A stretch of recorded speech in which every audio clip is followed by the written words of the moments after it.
All right. Today is another great edition of the Logan's Hour. Today we are here again. We promise you today we're going to have fun and we're going to enjoy ourselves. Those of you who follow us for the first time, who have never been on the Logan's Hour, we want to say welcome to the Logan's Hour. And we have our sister going to join us, Bernie Alpha, and our dear sister.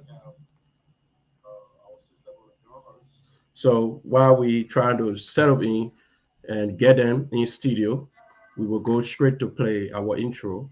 And when we come back, trust me, it got to be good. Once it is the Logan's Hour, it got to be good. Tell somebody that Logan Hours is on. Don't forget, get connected and join the Logan's Hour right now.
In a tunesbyblog.com.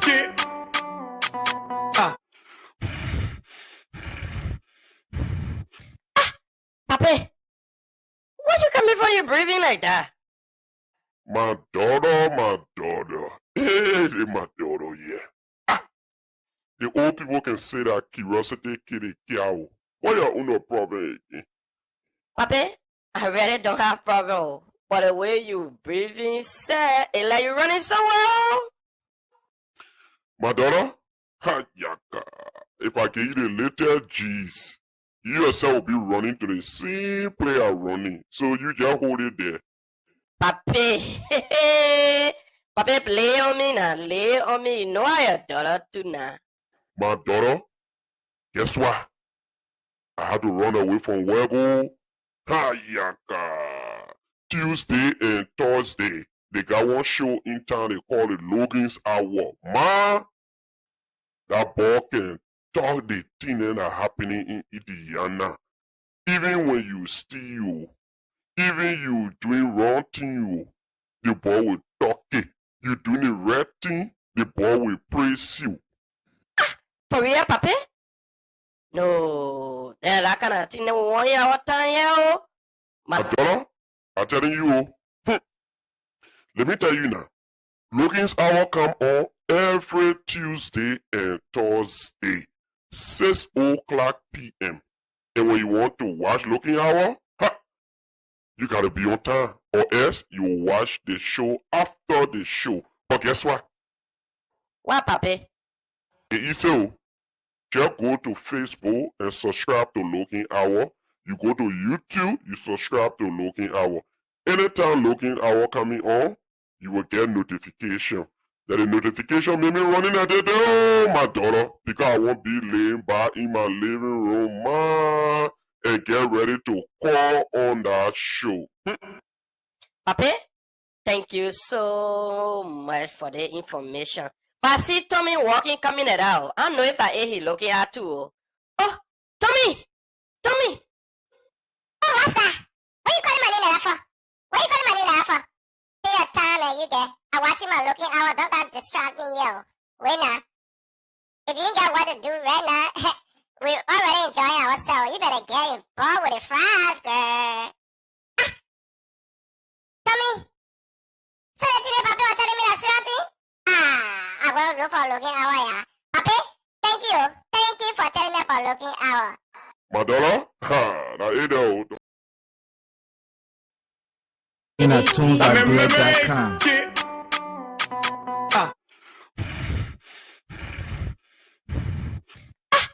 Papi, why you coming from your breathing like that?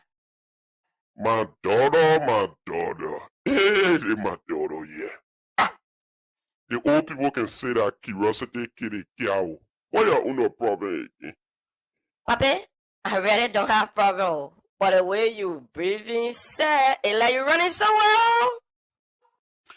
My daughter, yaka.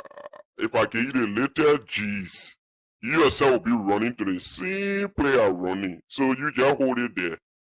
Papi, Papi, play on me now, lay on me. You know I your daughter too now. My daughter, guess what? I had to run away from Wego.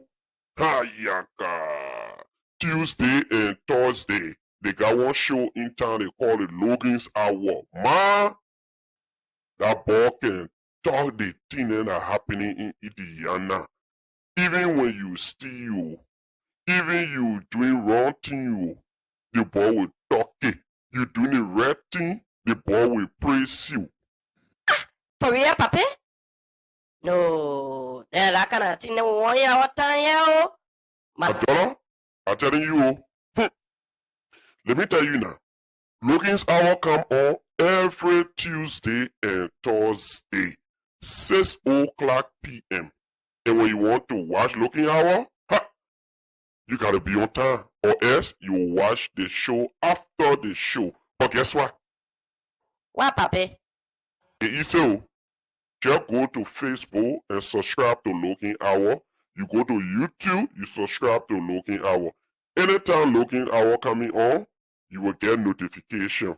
That the notification made me running at the door, my daughter, because I won't be laying by in my living room, man, and get ready to call on that show. Papi, thank you so much for the information. But I see Tommy walking, coming it out. I don't know if I he looking at too. Oh, Tommy! Tommy! Oh, what's that? What you calling my name like that for? What you calling my name like that for? Take your time and you get. I'm watching my Logan Hour. Don't got distract me, yo. Wait now. If you ain't got what to do right now, we're already enjoying ourselves. You better get involved with the fries, girl. Tommy? So today, Papi was telling me that something? I want to look for Logan Hour, yeah. Papi, thank you. Thank you for telling me about Logan Hour. My daughter, that ain't the don't say I'll tell you. Bye. My papi, thank you for telling me about Logan's Hour. Thank you so much for joining us again. Those of you who just joined us, we want to say thank you for coming. And those of you who have just joined us for the first time, you are on the Logan's Hour. This is where we discuss information of national concern, and specifically we discuss issues relating to elaborate community of Indiana. Today we have two of our beautiful young sisters in studio, with the exception one is much younger and one is in her young adult age. We have Professor Pele here joining us today. She will be analyzing the president just in an interview on the Logan's Hour. Then we'll also have with us the youth department co-chairperson, uh, Bernie Afa. She will be here to also drive us through some other issues here today. So today promised to be a very interesting show. Don't go. Stay here and let's have fun. And I can rest assure you, today will be very fascinating. And if you have a question, you love to ask a question, you can also ask a question in the comment section. Or if you like, you can wait 30 minutes to the end of the show, as we always doing it here. And you can ask your question through the regular means of calling in. And we look forward to having a very good show here. So we want to stay and still as we play the short commercial, and we'll be right back. Hey, beautiful ladies of Indianapolis. Are you looking for a beauty place where you can buy all your latest human hairs and other beauty accessories? Look no more. The MD Beauty Salon, located at 3429 Kentucky Avenue, is just that right spot for all your beauty needs. At MD's, our customers' satisfaction is our foremost priority. Our staffs are friendly and accommodating. Contact us today on 317-360-2624. MD Beauty Salon, your one-stop shop for all your beauty needs. And hey, ladies, when you get there, tell Mariette that the girl is sexy.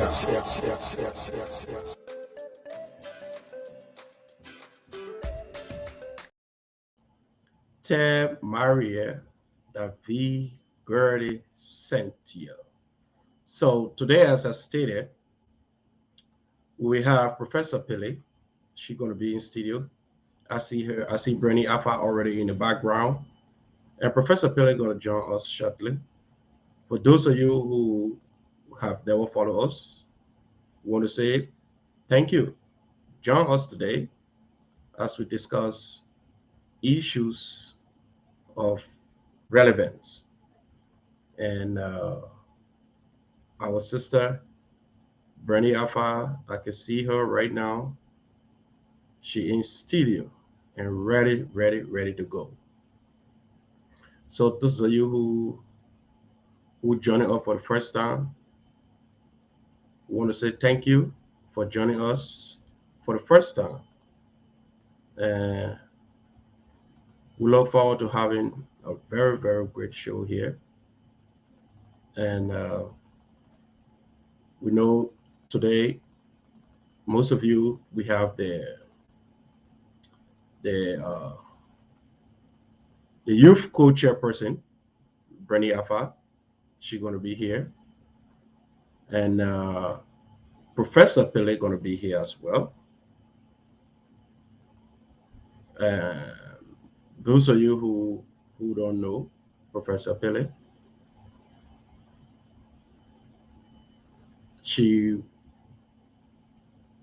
all right, just a second. See both of them in studio. Just a second, we'll be back. Hey, beautiful ladies of Indianapolis. Are you looking for a beauty place where you can buy all your latest human hairs and other beauty accessories? Look no more. The MD Beauty Salon, located at 3429 Kentucky Avenue, is just that right spot for all your beauty needs. At MD's, our customers' satisfaction is our foremost priority. Our staffs are friendly and accommodating. Contact us today on 317-360-2624. MD Beauty Salon, your one-stop shop for all your beauty needs. And hey, ladies, when you get there, tell Mariette that the girl is sexy.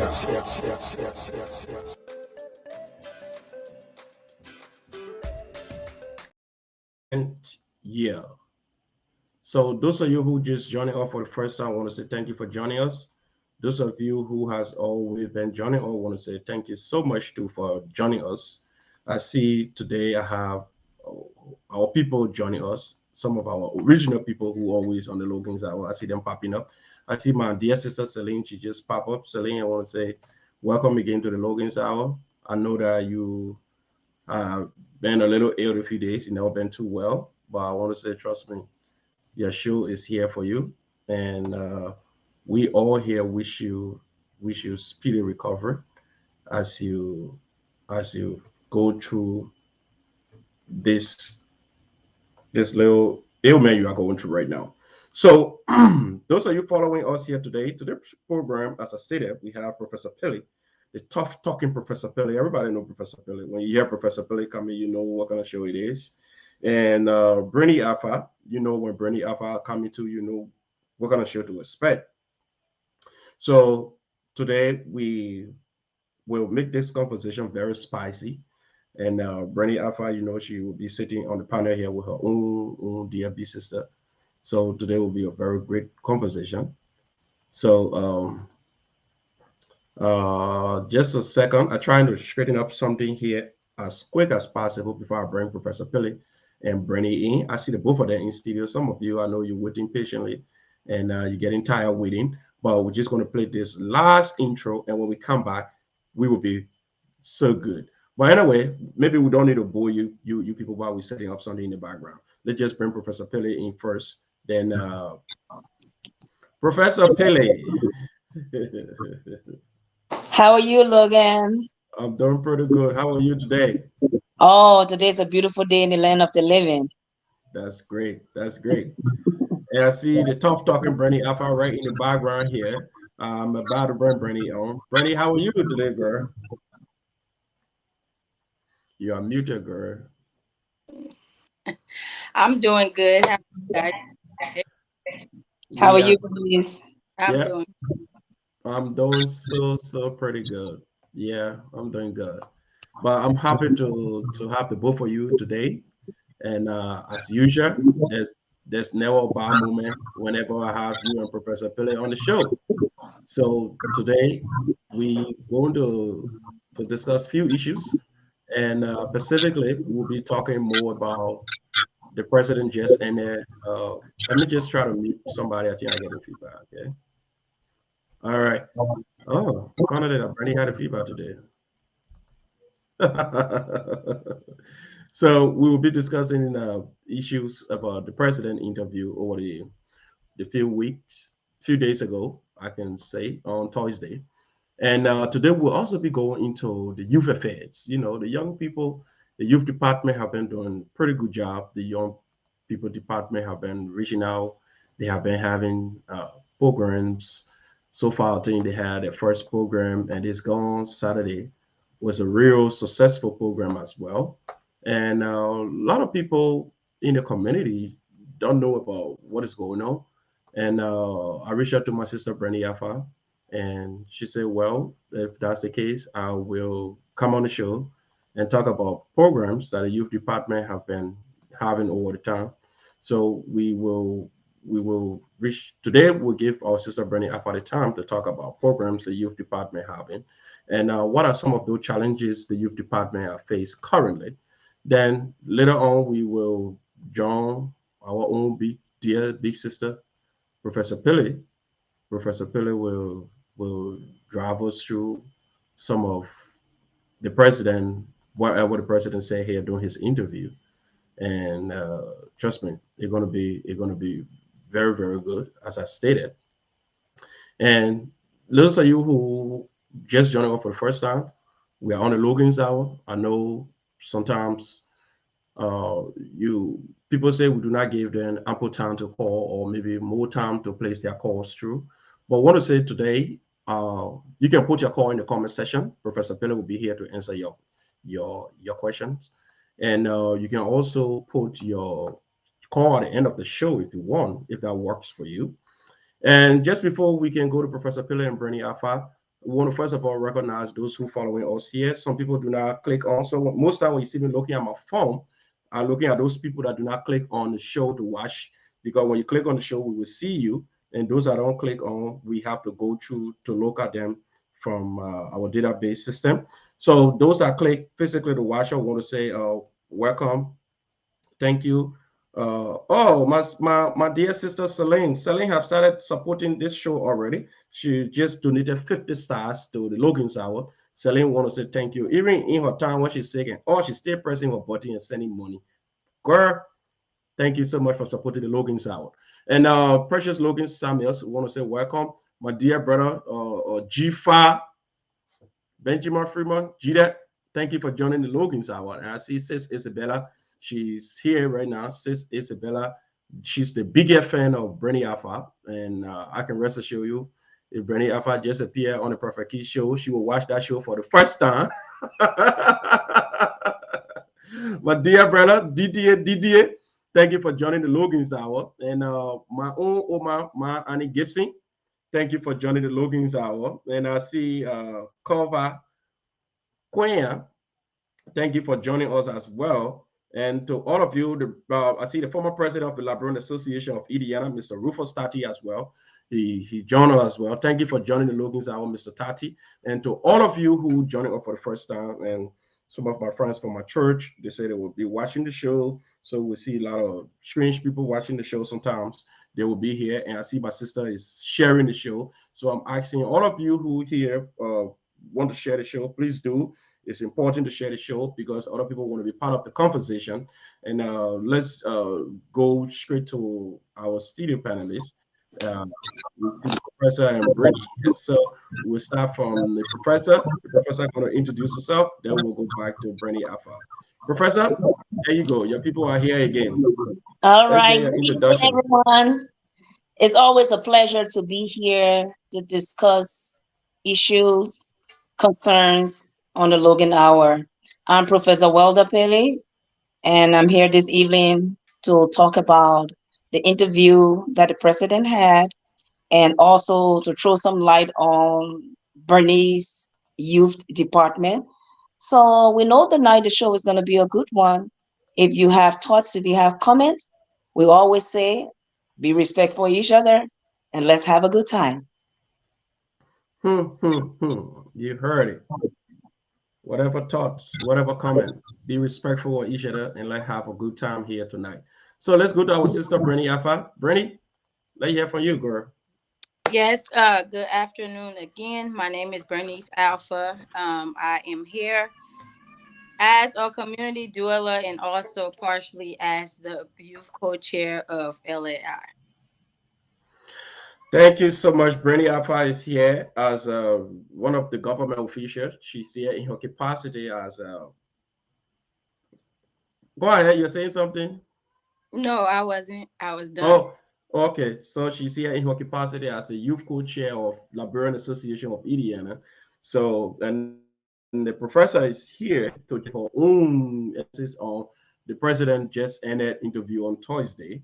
So today, hopefully, if the professor chose on right because Brandy defends the government, probably she would say, "Oh, this is how we disagree on our own." So it's gonna be a friendly exchange. Trust me. We ain't gonna go. We ain't gonna go too hard. Another professor gonna come from her standpoint, what she understood from the president interview, and a few things that she would love to point out will also be here. And notwithstanding, anytime you see the professor here, though, Mr. Savannah Spitty never click on yet, but he's watching. So those of you who watching and waiting to see his comment popping up, he will. If possible, if you want to add to it, if you don't want it for it to be seen publicly, he will send private tests. So just get ready for that. I know him. He one person. He's a fighter too. He's like 6 easy, perfect. Brady go perfect show. Say why perfect show to the end. So the same way you see the professor here, Mr. Savannah Spiller will watch this show to the end. Anywhere the Bible says where your interest, where your treasure is, there where your heart will be. So we have Sis AC treasure here. We have Mr. Savannah Spiller treasure here too. So you know both of them had right here on the show here now. So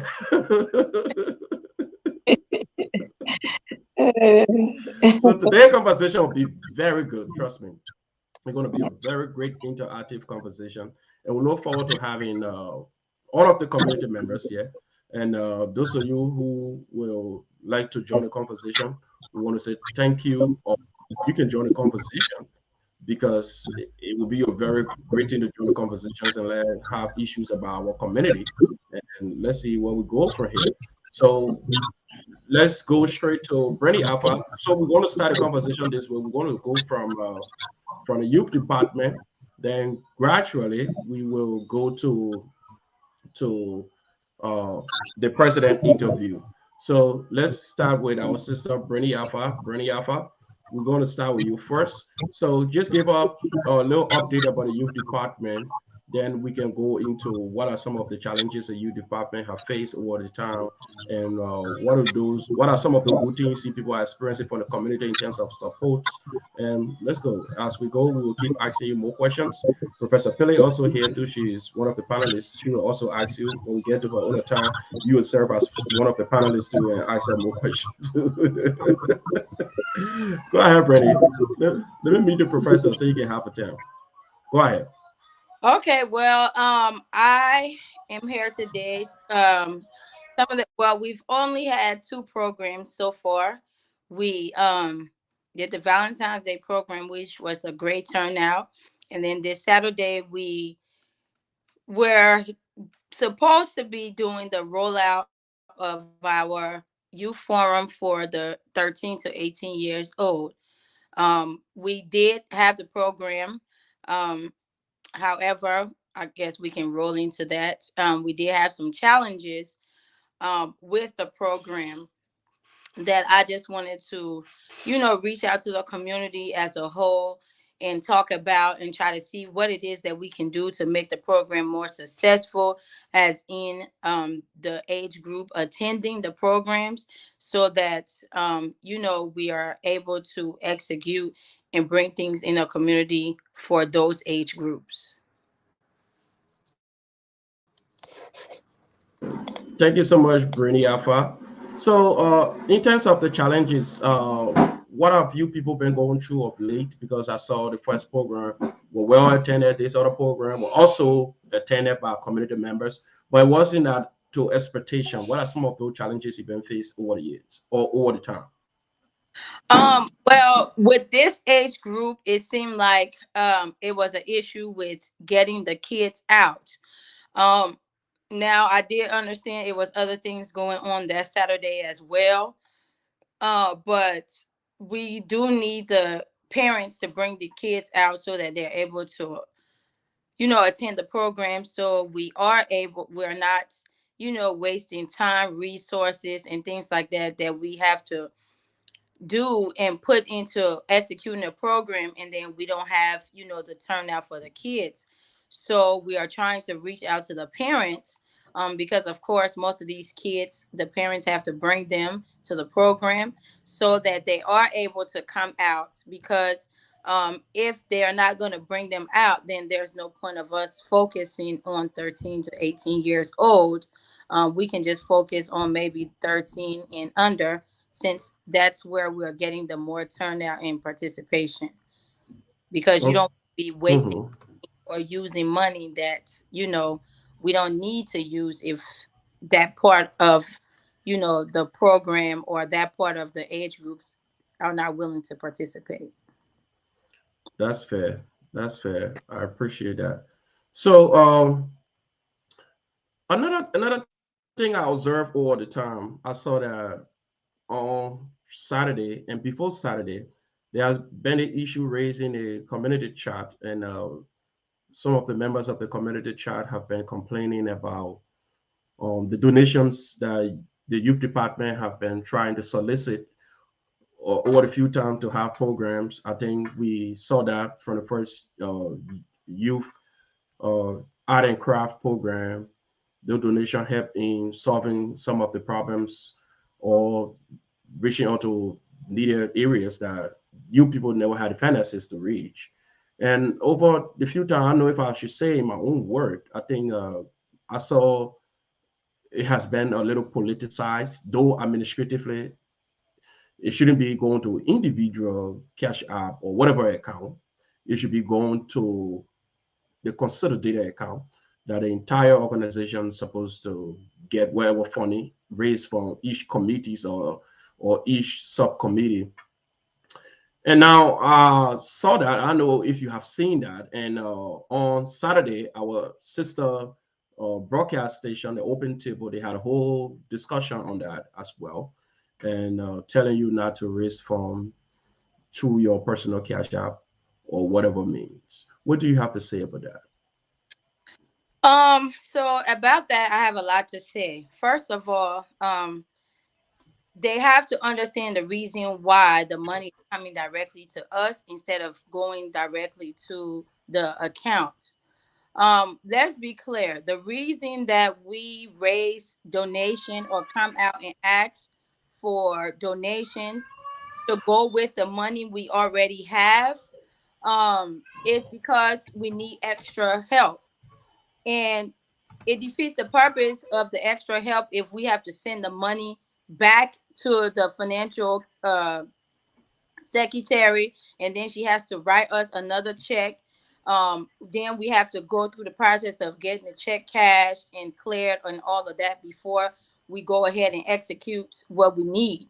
uh, if the money is coming directly to us, we can just go ahead and provide, get the extra things that we do need, and then turn whatever extra money we have left with the list of people who donated and the amount they donated over to um, the administration. So I don't see why everybody is making it, a big deal, because in the past, there have always been personal cash app for people in committees. Then they do the work and turn over the money to the financial secretary. Even with just the not to go back into it, because we don't want, this turn into the inauguration ball thing again. They gave them all the money. They received all the donations, the cash and the perishable donations. They received those. And I mean, for whatever reason, people had issue with their report. So I would like to understand this is why now this is an issue. But from the first, set of donation we received, we put out an extensive report. There was nobody missing on the report. There was no amount that was incorrect. Everybody agreed with the report, and we also were able to turn money back in to the administration.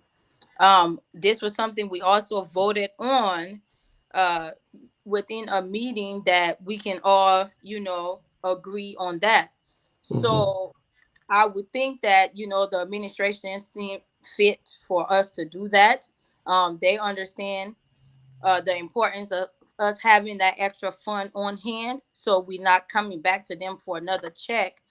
We can just get the money and then give them what we have left over. It's just a way to try to work to make things easier than try to make it harder, just, because we are trying to raise funds, which is something that is new to the community in the youth and sports, raising funds for the community.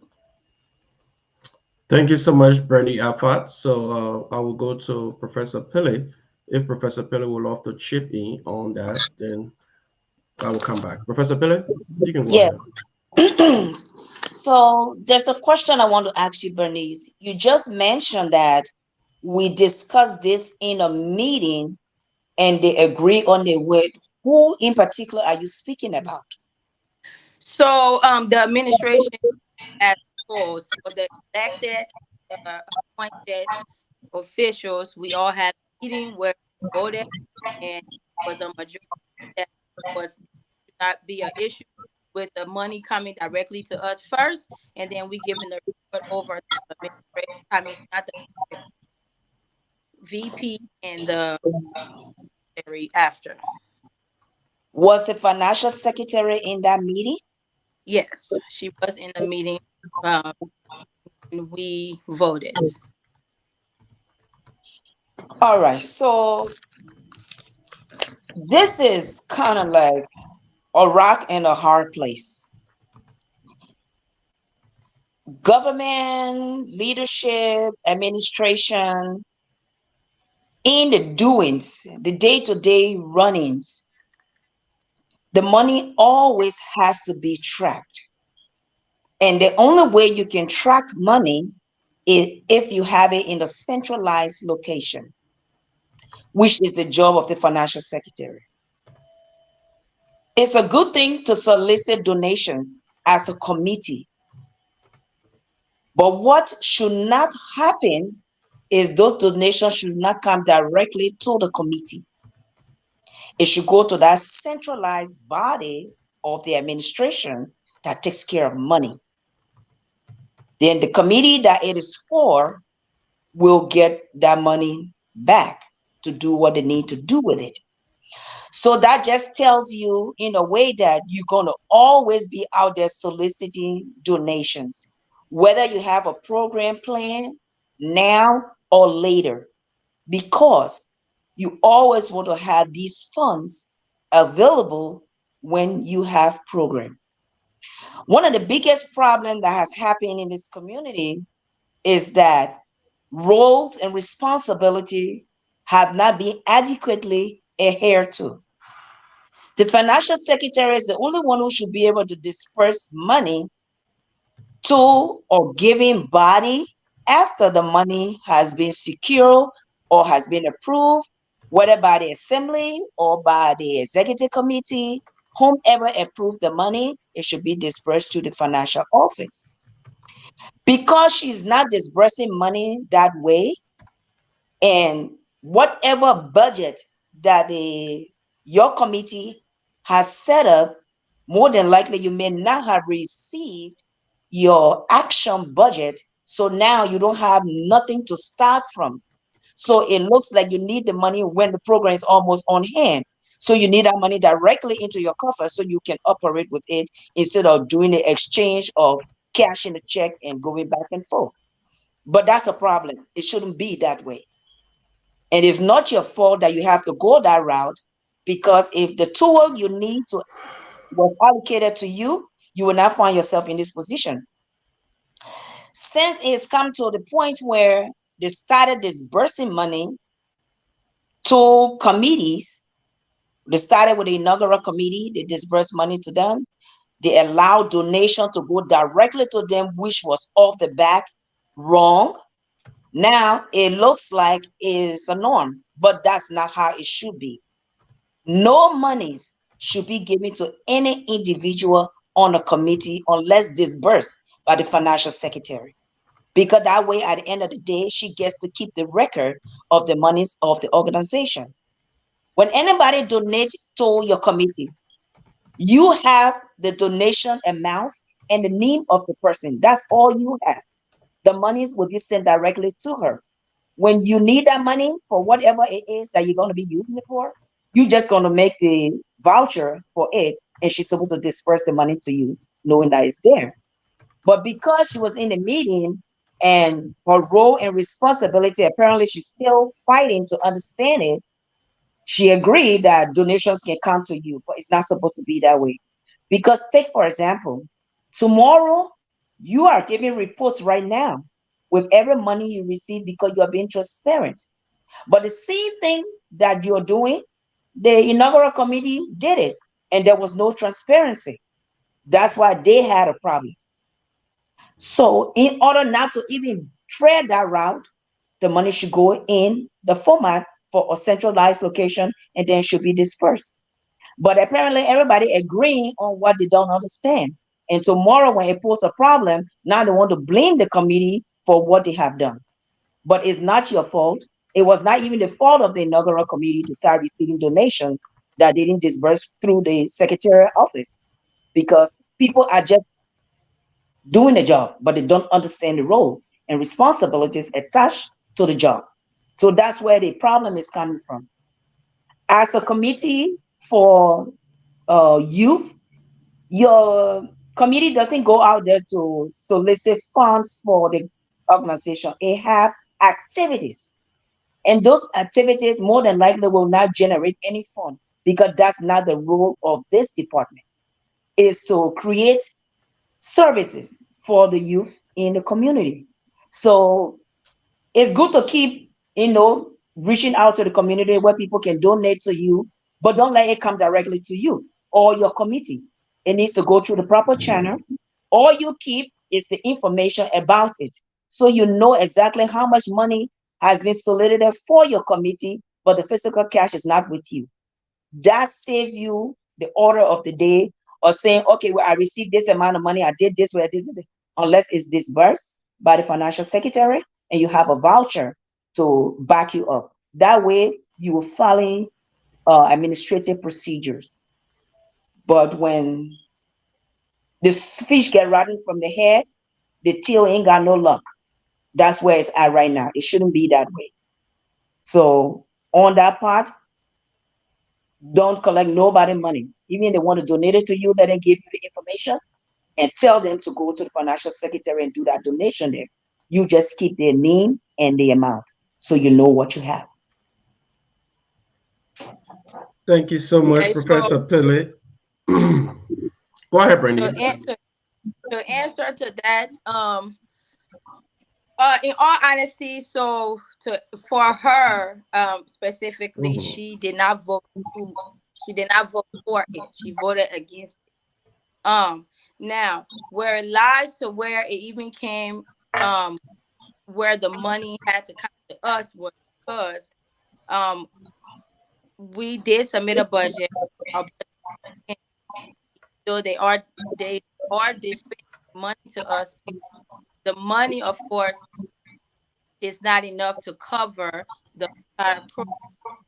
So, in order for us to um, limit the amount of money that they will give to, we decided, okay, we will go out to see if we can get some additional donations to cover the rest. So this how it came about the money coming to us first, because if we get the check the, the week of, and of course we have other things to buy and it does not cover the entire program, so we reach out to the community for extra money, it going to them first and then us waiting on them to get another check, the program. This is where the problem lies, because um if the money go back to them and we get, then we'll have to, go back to them, ask for the money. Is the whole thing has to do with time.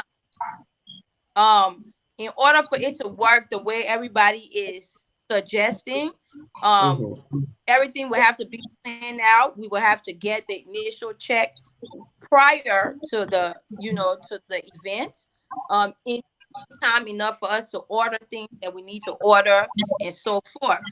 Because what happened was during the first program, get the check, let's like the week of, and then we reached out. Sometimes we were using our own money to upfront and trying to get things. So these donations that we get, if it comes directly to us, we don't have to go back asking. We can just do what we have to do and then go ahead and give them the rest of the money with the amounts. And another thing that came up as well was, we were able to send out our reports on the people who are donating as the programs go by, instead of waiting for the financial report meeting to get those numbers, because we would be able to track personally. We will have to reach out to her to track the money. I understand people saying that, oh, well, they can text us how much they're donating, but send it to her, or send it directly to the bank. But we also know people don't do two things. If they're gonna send money, they're just gonna send it. Because even what I've been noticing too, people that don't pledge or say send it, my Cash App will just think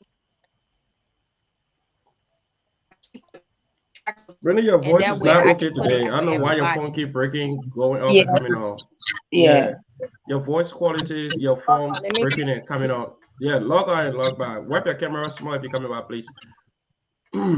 So, Professor Pele, you make some brilliant Yeah, points, hold and on. yeah, okay, yeah, you can go ahead, Brandy.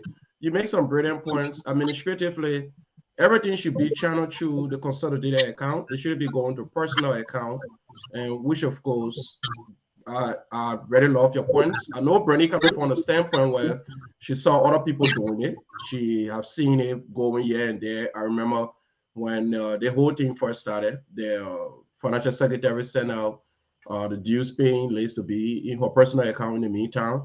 And previous administration, people pay money to personal accounts to be donated in the organizational account. But going forward, if it was done wrong in the past, it shouldn't. It mean we should keep doing it wrong. So I really do appreciate that point too. But Brandy, coming, you were on before you went off. Can you guys hear me better Yeah, now? we are. We Yeah. are. Okay. Now you're going to your So real yeah, Brandy so I corner. mean that was the reason for that part of it. Is so that we needed the money on hand, honestly, and that way it comes to us, we do what we need to do and turn it back over. Now, as a whole of them getting the money, there's no problem with that. That's fine. The only thing is we just need what we need early in time enough for us to carry out our program. We cannot wait to get it the week of or a few days before, and then we carry out the program. It's not gonna work. So let me understand something. Did you make a budget to cover all the programs that you want to exhaust during this period of time? Yes, we did. Was that budget approved? No, we have not did a budget review yet. We have turned it in, so we So are going to our programs basically. so that's where you're stuck again. That's what I said from the beginning. If the administration was running like it should, when you brought your budget for all the programs that you wanted to have, they would have then gone in there, look at your budget, look at your programs, approve or disprove whatever it is that it is. And then the monies given for those different activities would have now been disbursed to you so Correct. you can use it adequately. But since that did not happen, that's why you find yourself in this bind.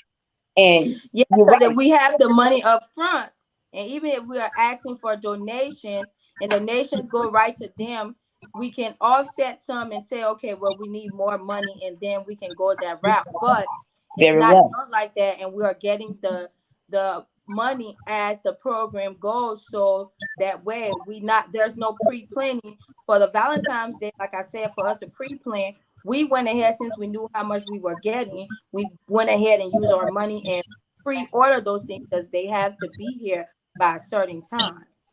True, true. But notwithstanding, it's only because of the position they got you in. That's why you're chasing the work and looking for the money at the same time. It shouldn't be Correct, that. because we have to make It sure shouldn't. these things are done, Yeah, yeah. to the best of our abilities. And we don't want to, and just like, the first program, we Hmm. were only allotted $100.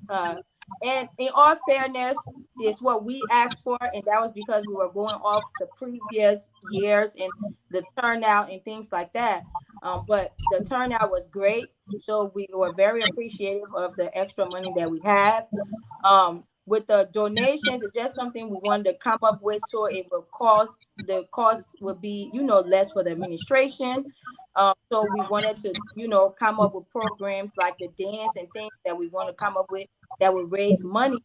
So if we do want to, let's say, take the kids to Kings Island, something like that, maybe we'll have these donated money or these fundraiser money to have to the side to match with their own money, because of course we won't be able to pay for it all by ourselves and to do things like this. So as long as we can get the ball rolling correctly, all these things can be fixed. But we also have to be kind to our time to our effort, and if we are running last minute and we can't execute correctly, then we will cancel. Instead of canceling, we are trying to find other means on getting it done, because of course nobody want to sit there plan a program out just to cancel it at the end because, short funds or late funds or the funds didn't come in enough time for us to execute the program. Okay, Well, Bernie. Go ahead. hopefully, for the good of this committee and every other subsequent committee to function in their giving capacity, the executive committee, the financial people will see it fit that they should pass budgets so that people can be able to work and do what they want them to do. But nevertheless, you still go on soliciting donations. A committee that doesn't bring in funds always solicits donations because at the end of the day, you always want to have that backup money sitting there for when you need it. Yes. So hopefully now that you have seen that, look, we're not sitting around, we're working, maybe then your funds will be disbursed to you for your program intended. Another thing I wanted to touch on was the age group that you work with this gone week. Yes. 13 to Very disappointed. 18, yes, that 13 to 18 age range in this community has not been heavily looked at before. So it's not going to happen overnight when people will be like, okay, the youth is having something, we're going to go there. It hasn't happened like that. Things happened the last time, but it was sparingly. So it's not like it's a standing order. I can tell you in this your first year, people will get to hear about you. People will get to understand that the youth is working, they're always having programs. By your next year, the tenure you're looking for, you will get. Because people know that, oh, you're working and you're always having something. So because you're not looking to generate funds, in as much as you don't want to be wasteful, you are a service committee. So there's no way your committee can have a program that is ever going to be a failure. Once the program is initiated, it may not have to turn out this year, but the next time that program is put out, you will get your turnout because now people getting to understand you. People getting to know that, oh, the youth is working, they are having programs. So please do not feel disheartened when you don't see that age range out and about. Everybody's going to push the agenda and let their children know. We let people know. It's word of mouth that goes faster than anything else. The community and everybody else, we will keep pushing it out there that, we got youth activities. The other day we had this, and those who did not attend will be like, oh, I missed. I will go to the next time I hear another one. But don't for, a lot in your first 6 to 1 year time. People are now understanding that you are there and you're working. Okay.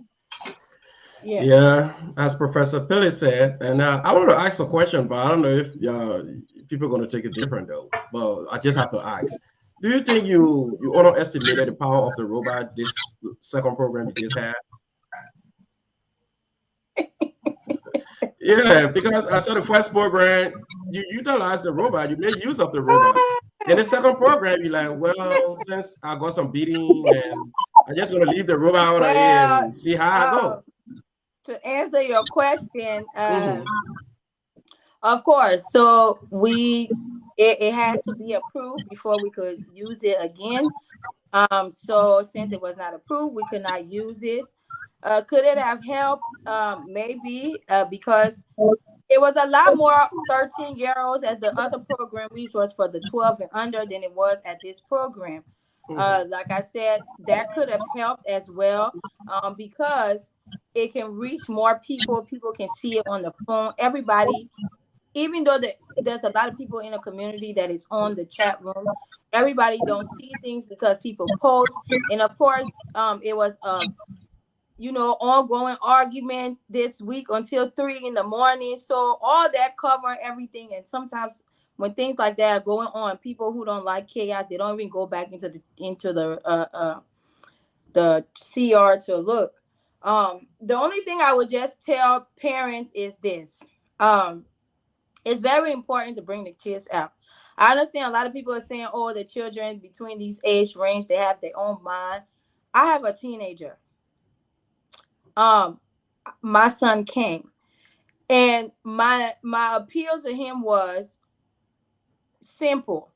you guys always crying and complaining about, oh, there's only the adults things to do. We don't ever have anything to do. Come meet other people in a community your age. See what you guys want to do. The thing about it is we sell a lot of things to our kids we want them to buy into. This is not hard. They are still kids at the end of the day. So if we gonna, instill things into them, this is one of the things we can, I don't want to use the word force because that's where everybody was, oh, we can force them. It's not forcing, it's just letting them know that, hey, I know you're not highly interested in this, but this is for you. Give them a reason why they would want to come out to see those things, because the kids are not watching Logan Hour, they're not watching Open Table, their parents are.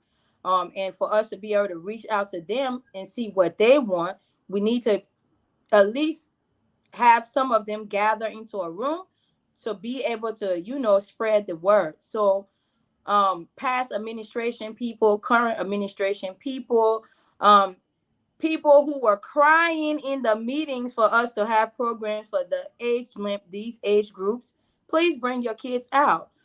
Talk to them, try to persuade them. Maybe say, hey, you go, we're gonna buy you Chick-fil-A or what their favorite meal. We do it all the time for things we want them to do. Let's do it for things that they need done.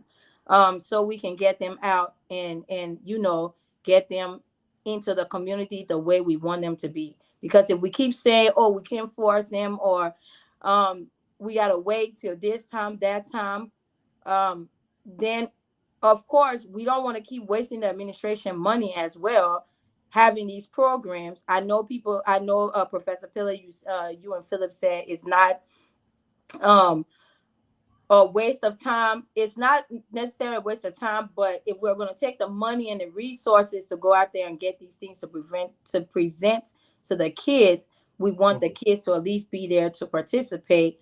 And it's only fair that, we don't pour into them with money and everything like that, and we are wasting, other people's resources that we're asking for. All right, so let me just ask the question because I heard you when I asked the question, you said that it needs to be approved before you can use it. So, meaning the robot is here for information dissemination purpose, and the reason why we ask that we use that for those that are following us when we talk about robot, we talk about mass messaging, like a robot calls or robot text messaging that go to people, So before you use the automated text messages, it means that the administration have to approve of you using it while you just disseminating information about the specific programs. Yes. When we did the test rollout, Mhm. we got a lot of, you know, I'm not going to say negative, I would say constructive criticism, feedback.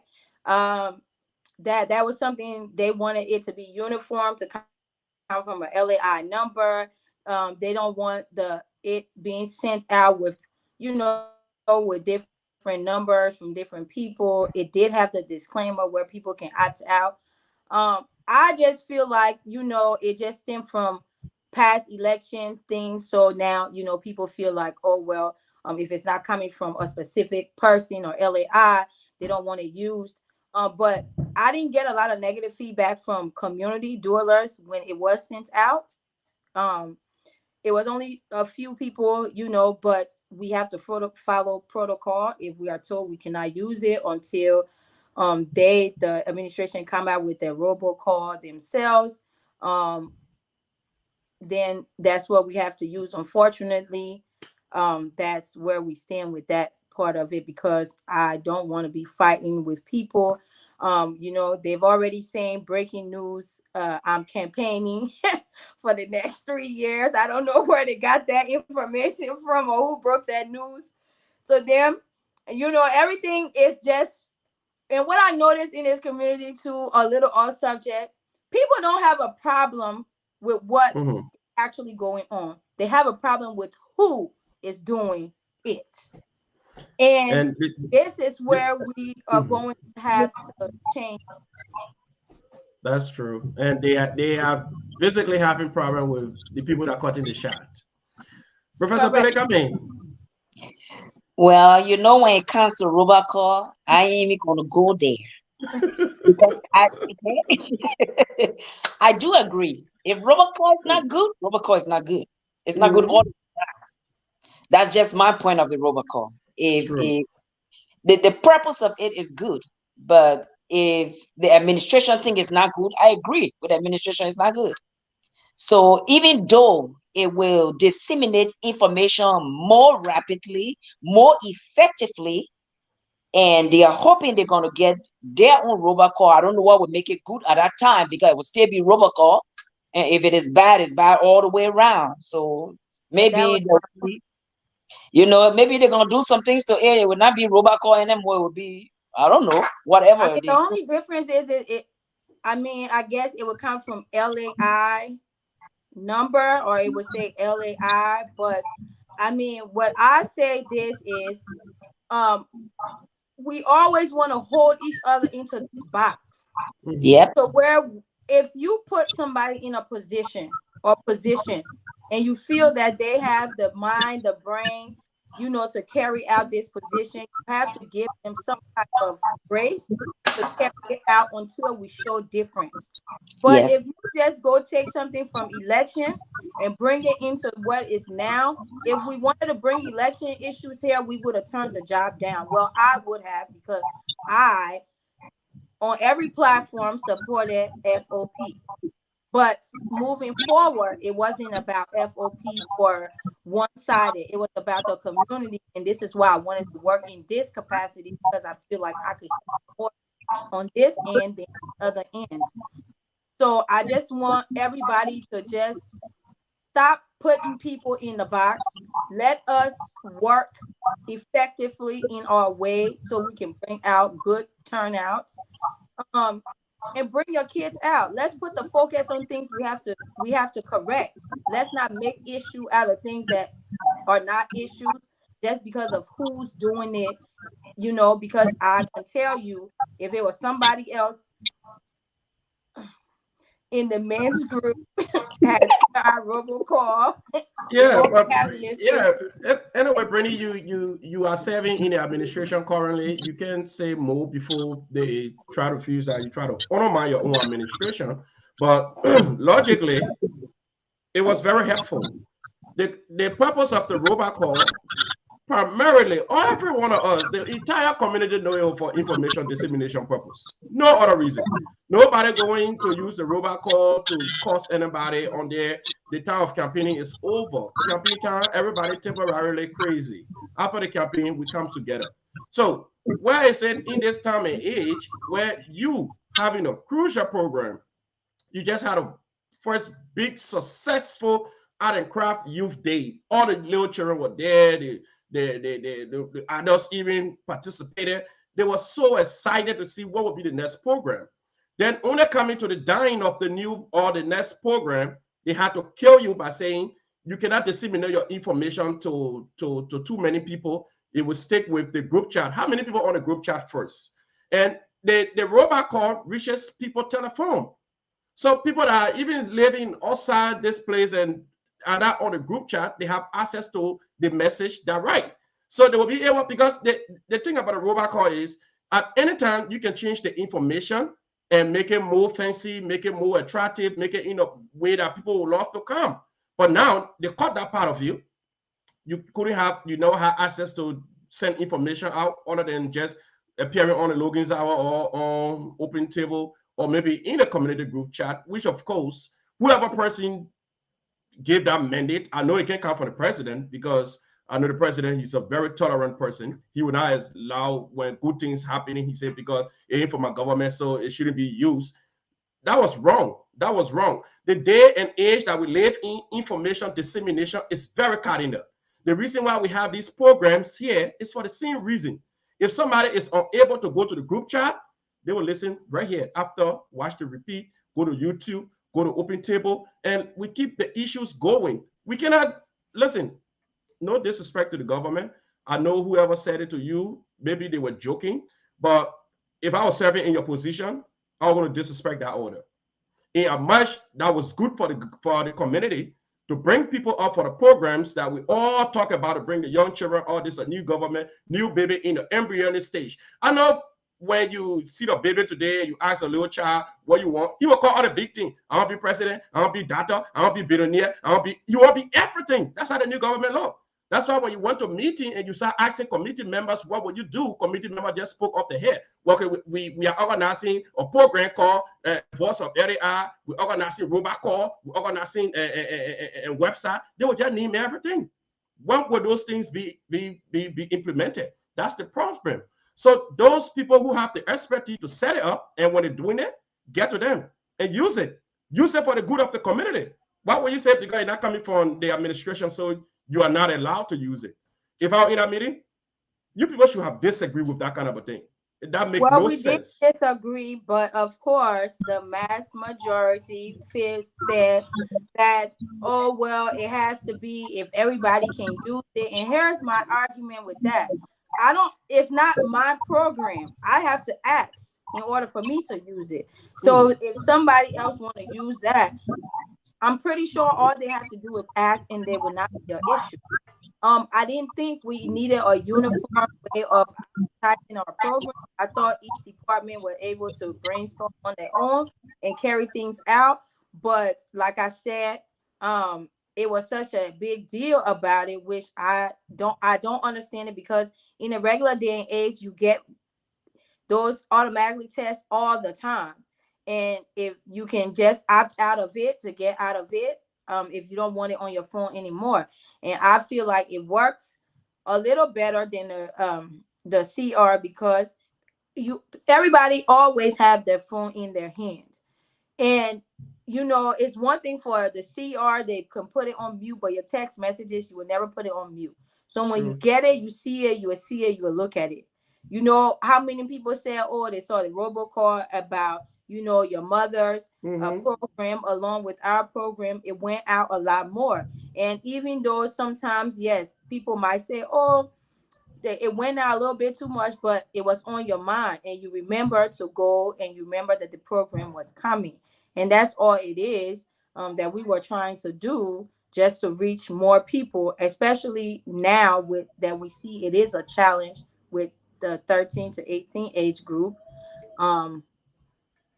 But again, like I said, that's where we're at with the administration. It was frowned upon. So we just decided, to just leave it as that, because getting hit every time you come out with things sometimes is kind of starting to be like, well, if you guys can do it, you can come and get the job and do it. Yeah, Professor Pele, maybe you want to come in.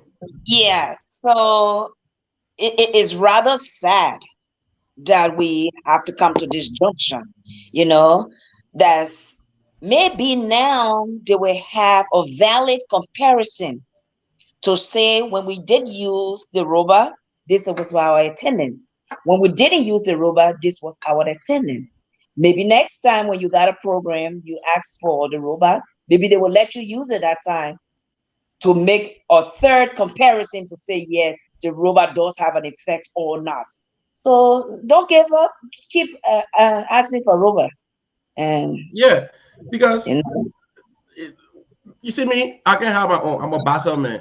And the Bassa, yeah, I like to say it. The Bassa people have a parable. They say when you're stranger, you come to the town, the best way to get acquainted with the rules and regulations of the town is to ask more questions. The Bible says in James chapter 4, verses 2, they say you have not because you ask not. So why, if we are here for the common purpose of this community, why can't we just use whatever we have in this community to upgrow this community? If I have this Logan program, and the program not for me, my son can come here, my daughter can come here, my mom can use it. So I use it every time for the community. I run to work, come from work, and use my time, 2-3 hours to sit here and disseminate information that will benefit the community. So if the community, the leadership have been issues coming up or program coming up, they will say they can use it because it's for Logan. It's supposed to be for the community. So even the robot call committee members, if you have the means to ask whoever person controls that, ask them. I have this program coming up so date. These are my information. Can you please disseminate the information? The person go to the computer, inside the whatever information you give them, and shoot it out. That's a mass message. And all the numbers that were generated from that, those numbers came from the group chat, the WhatsApp chat. The WhatsApp chat has a means to store everybody information, your contact information. So it's the same issue. It ain't costing nobody money, costing nobody power. So why it is they small they behind the whole election thing here, people take it to be different. You can't use certain thing. Everything I use my hard area logo on it. Listen, even at a certain point in time, I understand Brittany's frustration when it comes to telling her not to use her personal information to generate or to solicit donations from members in the community. I understand your frustration. I know administratively it's supposed to go through a consolidated account. Whatever money comes from whatever agency or maybe committee or subcommittee is supposed to go straight to the consolidated account, be used for any purpose. But I think her fear is, or maybe the committee member fear, they have the fear where now if we send them money to the consolidated account, if we have in our program want to use this money, it may have to go to a general meeting where it have to be debated by everybody, and people got to ask a question why we're giving them $20, and we generate our own $20 to be used for a specific function. Come in, Professor. No. It doesn't work like that though, because the money when it's coming in, it has specifically attached to it for youth department, because she already doing the groundwork talking to these donors. So all she's telling her donors, if you're going to give us something, just make sure you state what it's for the youth department. When that money go into the general body coffers, it's got a tag on it for the youth department. So when the youth people say the money come in for us, the financial secretary will tell them, you got $80 here on the book for you from donations. Okay, can we have our $80? Because we are planning things. It don't have to be a week away from the program. It can be a whole month away from the program, because you want proper planning. You go and get your money out and do what you need to do with it. You know, nobody should bring your money that is sent for your donation to your thing in a general assembly. No. Yeah, but Professor, then I will have a question on that too, because if we're talking about whatever is generated from whichever department or committee will be disbursed to that committee whenever they need it, do you think the financial secretary had that expertise to disburse funds to whatever committee that generate that fund? Because I listened to the president on the show here forbidding. The president said that the financial secretary wasn't in the know of any funds collected for the inaugural ball, and disbursement, she was never in the know of anything. So now coming to this youth department, I'm afraid. I'm afraid too. I'm really afraid. That's what we're talking about, roles and responsibility. The financial secretary doesn't understand her role yet. And that's going to be a problem. And that's where everybody will want to solicit their money to come to themselves, because when it goes to her, she won't know what to do and how to disburse it. That's a problem, a serious problem, because you can't advocate for putting your left foot before your right foot, and at the end of the day, there's no shoes on either foot. It's true. So she will have to go and study her role, understand her role, so that she will be able to act in her role. But guess this, Bernie also said, when I asked her, was the financial secretary in the meeting that was conducted where it was approved for donation? She said yes, but to her credit, she did not agree. How can the financial secretary not agree on something and a general body who is not functioning in her department agree and override her?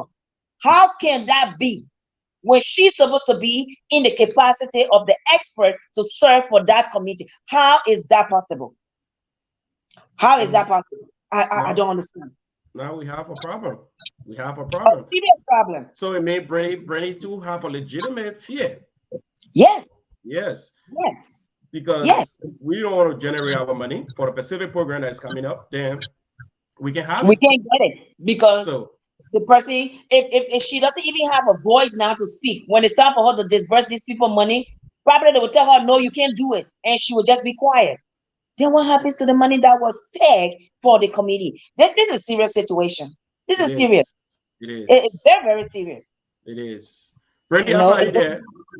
You want to chip in? Because Brandy said I have to run away. She said, hey, the way you're dealing with my government here, Hey, the other person that asked for the link, I gotta send the link. Oh, fire gotta be easy. We're doing it today. Yes.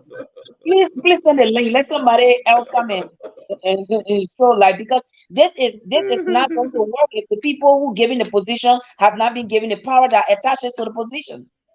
Yes. How Brittany, is go it supposed to ahead. work? Brittany, go ahead. I think Bernice is frozen right now. All right, Brittany, I think you are frozen. Are you there, Yeah. Brittany? Okay, Brittany, go on and come back. I know Brittany having a little fear that, well, I work in the government. I can sit up here. We'll be talking about it. People will feel that, oh, you're there. We'll talk about issues. Yeah, Brittany, go ahead. All right, Professor. So Brittany say, well, look at it. I just gotta call my people. But it's not even that. Even the financial secretary, I wish you will come on at some point in time in this meeting tonight so we can really understand and she know what she's doing because she looked like she's being silent in her own role. And if you're going to silence her in her role, why you give her the job? Yeah, Why? that's a real one. That's a real one.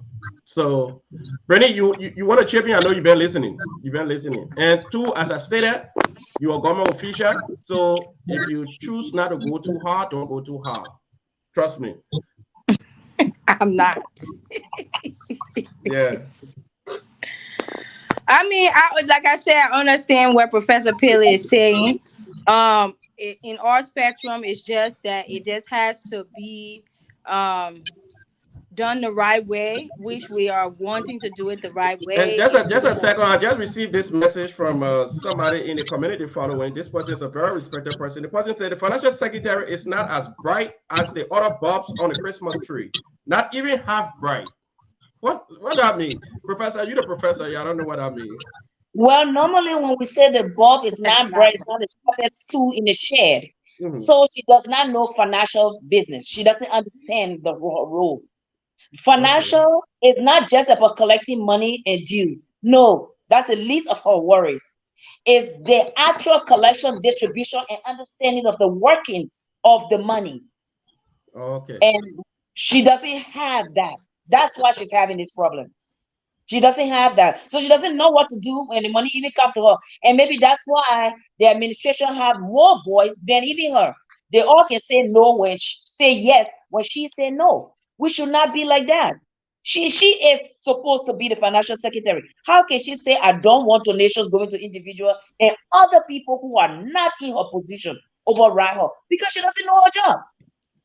That's the only reason. And she agreed to do that. I will be telling you if I'm not doing what you want me to do, then take away the position from me. Give it to somebody else. Because you can't give me a name and then take away the power that comes with it for me to work effectively. You know? Wow. Then mean we have a problem. But We now we have have been joined by Mr. Savannah Spillet. Mr. Savannah Spillet, welcome to the Logan's Hour. Mr. Logan, are you hearing me?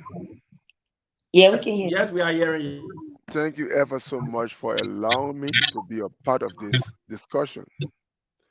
You know, I think almost a week plus ago, I made a statement in the chat room concerning the same financial brouhaha. You know, we all look at Parker to be the leader, and he should be able to address these things. But Parker was equally elected as those other officials. So let us not be carried or let us not just direct our attack to Parker anymore. Because that statement I provide in the chat room, for which your financial secretary father even like the approach, tells you that the financial secretary don't even understand her role. And I don't want to be seen as an individual who trying to push people or put their hands on the wall, try to pat them down. But the reality here is Mhm. this community is bigger than any given individual. It's true. It's not about Pele. It's not about Rufus today who posting picture because he's stress free. He acting all fresh and nice on Facebook. I just told him because now he relaxed. It's not about Paco. It's So not about River is Fati. stress free. No, he's stress free. Now he posting picture. He posting all kind of glamorous picture about him. River look very handsome. River getting all his face back, all his neck, everything intact. He in African shirt. River's eating well. He's sleeping well. And that's how it should be though. But Anyway, I you only guys. throw in that job because it's not about those people who choose to serve and who wants to serve diligently. Mm-hmm. It's about people who feel that they can be a ride along or tag along. So the thing is, common. Our organic law states that the vice president is member ex officio for every given committee or ad hoc committee, standing committee and ad hoc committee. Mm-hmm. And our vice president has a degree in finance, right? He Yeah. worked in a bank to come to America. So he should understand what they call system and control or internal control in accounting, where you have to put things in place that will give your president the protection that he will operate fervently and fluently to delivering the community. But what I've come to understand is that Parker, they come in the chat room, oh, you are protected, oh, you are this. They use now rebel mentality. But they're not using what they ought to be using to protect Parker with that ingenuity, that sense of well-being, and their potential. They are not using that. They're using the rebel mentality. That need to end.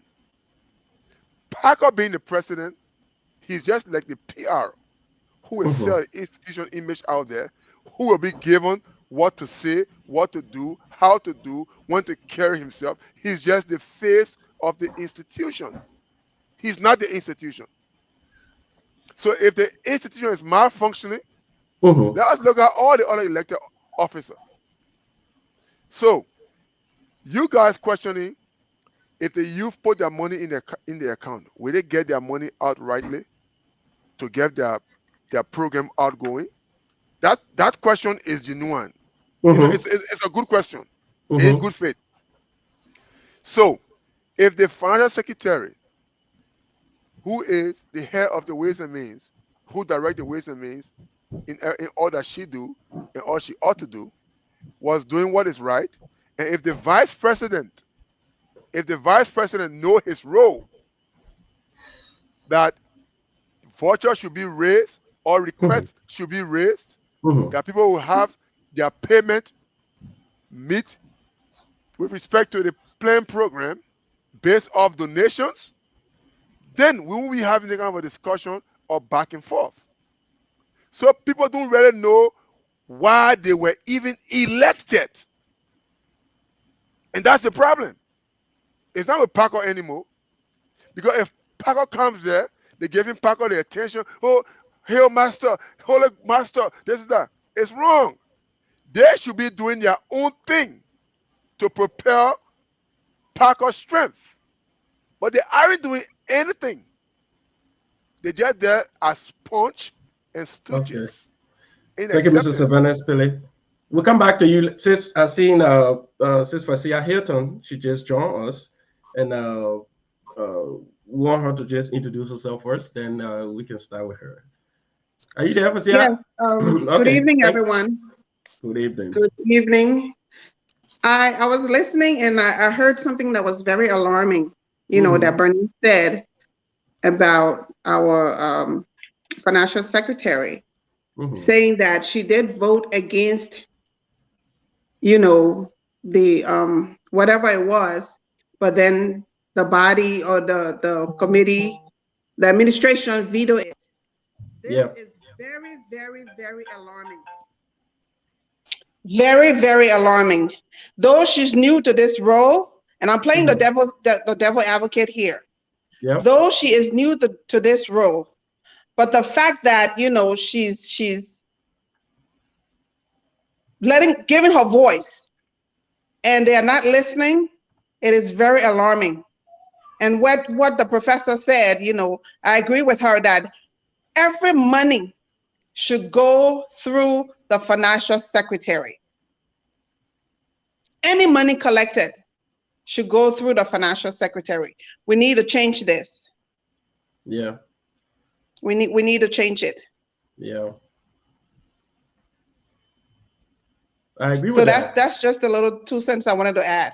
No, but honestly, I agree with that. And I think the professor made that point as well. Yes, administratively, the financial secretary should be in the know of everything. And now, though we are about to talk about the president interview here on Saturday, and the president alluded to to some of the questions that people asked, that the financial secretary never knew about any donations, any money collected for that matter. The reports that were submitted to the administration, financial secretary never knew anything about it, because by right, the financial secretary should have given her own report before the committee made their report to balance Exactly, the report. because why do you have her if you don't need her? Then why is she there? Yes. Why Professor do we have Kami, a financial secretary? You want to say something? Look, and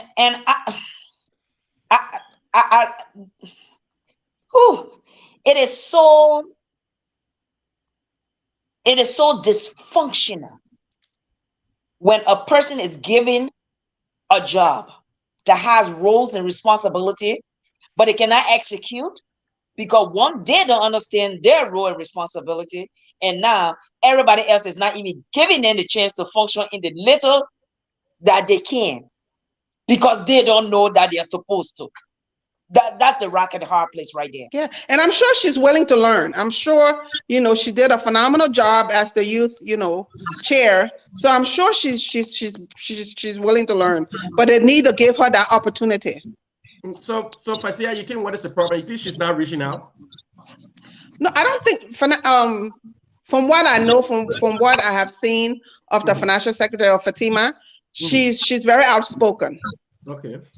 So I think she's voicing her opinion, but no one is listening.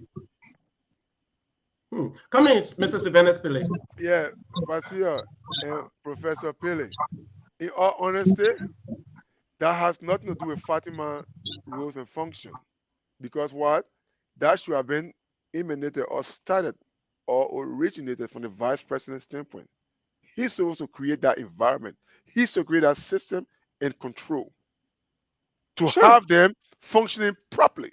So if that is not happening, they all need guardians, irrespective of the president trying to cover everybody because he don't want to be the one who will accept, who he only want to be the one who will accept the blame, but he don't want the blame to go on his team, not on his committee, this, that.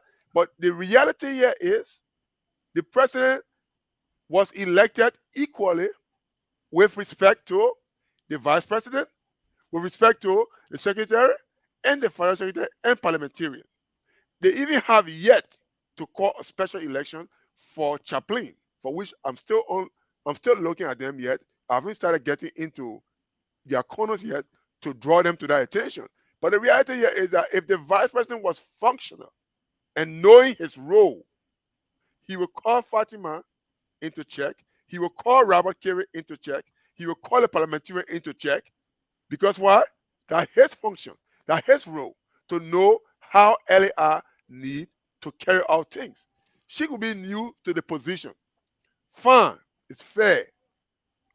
But nobody asks her to contest for the position if she know that she is inept, if she know that she's ill prepared. But she came there because why? Of glamorous attempt, which is fine. So let the vice president now, let Richard Boyer do his job. Let him do justice to this community. Let him prove to us that he is more functional than what we think. Then Fatima, the Robert Kerry, the Horty Palmer, they will all fall in line. Because in real life, the vice president in this community is the head of the community. The president is just a PR. So let us stop going at the president. I'm tired dealing with Parker. When I say Parker, Facebook, people join, they put attack me, put insult me, put that. I'm tired of Parker now. I'm coming on Richard Boyer now. I'm on Richard Boyer case now. Because Richard Boyer need to start acting now and need to deliver this community to followers. Look, they got elected, they got inaugurated. Their name is not even on the Secretary of State list yet as Liberal Association of Indiana head. Do we need to tell them that they need to go downtown? Or do we need to tell them to log onto the internet or onto the Secretary of State site and introduce themselves? These are things that are uncalled for. For me, I'm a Liberian, I'm a businessman. How can I feel protected if my people who should represent me are ill representing themselves? So let's forget about the finance secretary. Let's focus on the vice president now. Let's leave the president. Let's focus on the vice president office. Let Richard Boyer come on the show. Let me roast him. Let me grill him. I'll stop right there. All right, so I see our sister Brittany Alpha in the dark. Sorry, Professor. I think you got somebody ground in the back. That's why I keep muting you. Sorry for that. Brittany, I see. Go ahead. It's very funny the way Savannah said, but the truth of the matter is true. The vice president is the powerful person in the government. But I don't think the vice president even know this. I don't think he do. Because if he did, he would have been functioning in that office like he should. But I don't think he knows this. I think we ought to open a class for all the officials to come on a Saturday with their notebook and pen and take lessons on what their functions are so that they can go and start researching it. Because I don't know, we waiting for maybe 6 months before they really find out how to support function, whereby this time the community is rolling in dust by herself. It can't be that way. The vice president really need to come up and do his portion of the job. And they need to give the voice to those who need the voice. Yeah. You know? Yeah. Mr. Vice President, today you are being roasted by Mr. Savannah Spilley. Brittany Alpha, come in. I'm here. I'm listening to all the advice because, of course, I just want things for everybody to put their eyes and things together so that we can move this government forward is my main thing. So that, everybody can know their roles and how to conduct their roles so that we're able to function as one and, get things done, like I said, the right way. You guys know more in depth of, the different roles and things like that. Some of us, this is our first time in the government, so we are still, picking up and learning on things that needs to be done. And we hope that the administration, carry out these things and let us know what we have to do so it can be done right.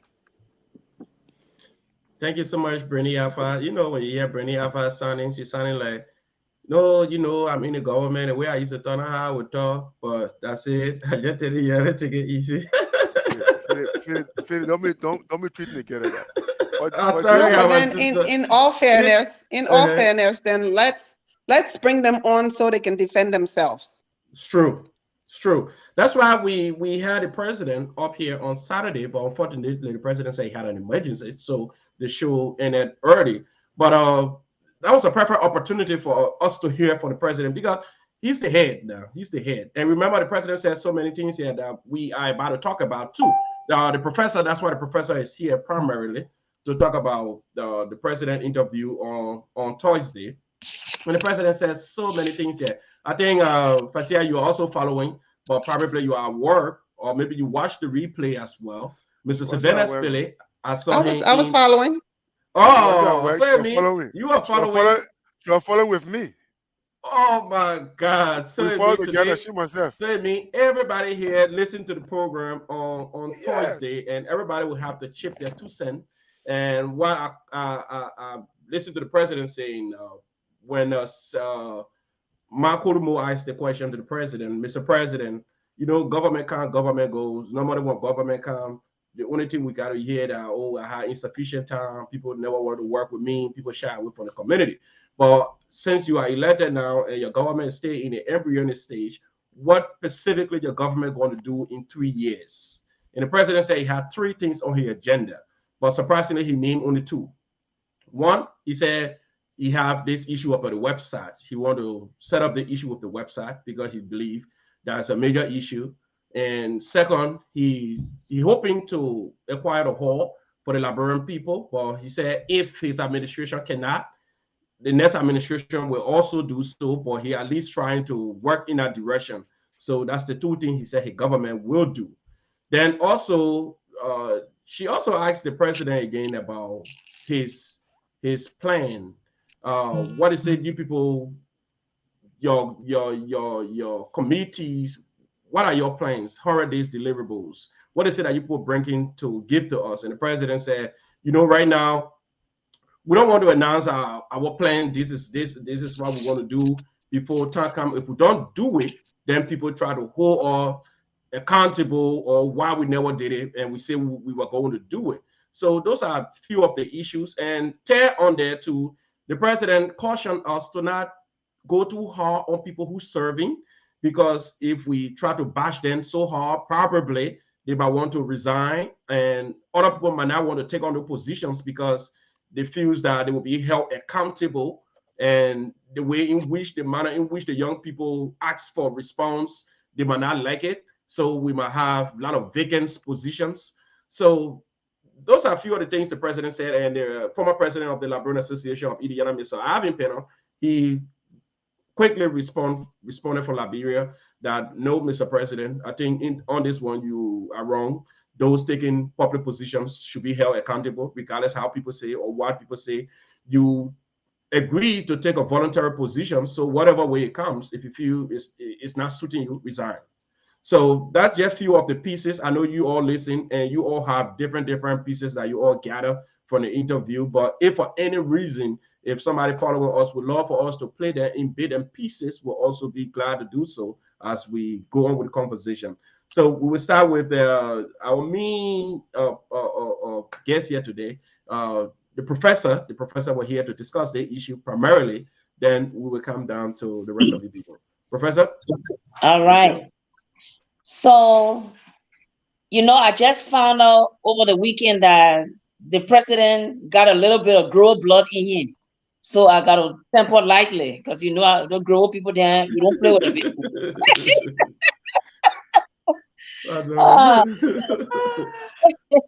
But then I need to temper lightly too because he got fella blood in him. Please temper lightly, temper lightly. This is family business. But yes, I know, right? When the president had the interview, and the first thing that he said that kind of threw me off was he did not want to disclose these deliverables because if it's not executed, then people will come after them and say it wasn't done. It reminds me of a baby that's supposed to learn how to walk, but decide to sit on the butt because they're afraid to fall. How are you going to walk? You're never going to walk. You have to push yourself, put your plans out there, and start working. You got 3 years. Whatever you accomplish within the 3 years, you accomplish. Whatever you don't, you don't. But you put it out there, and that's what's your goal, your working goal. As yet, they're not working because you ain't got no working goal.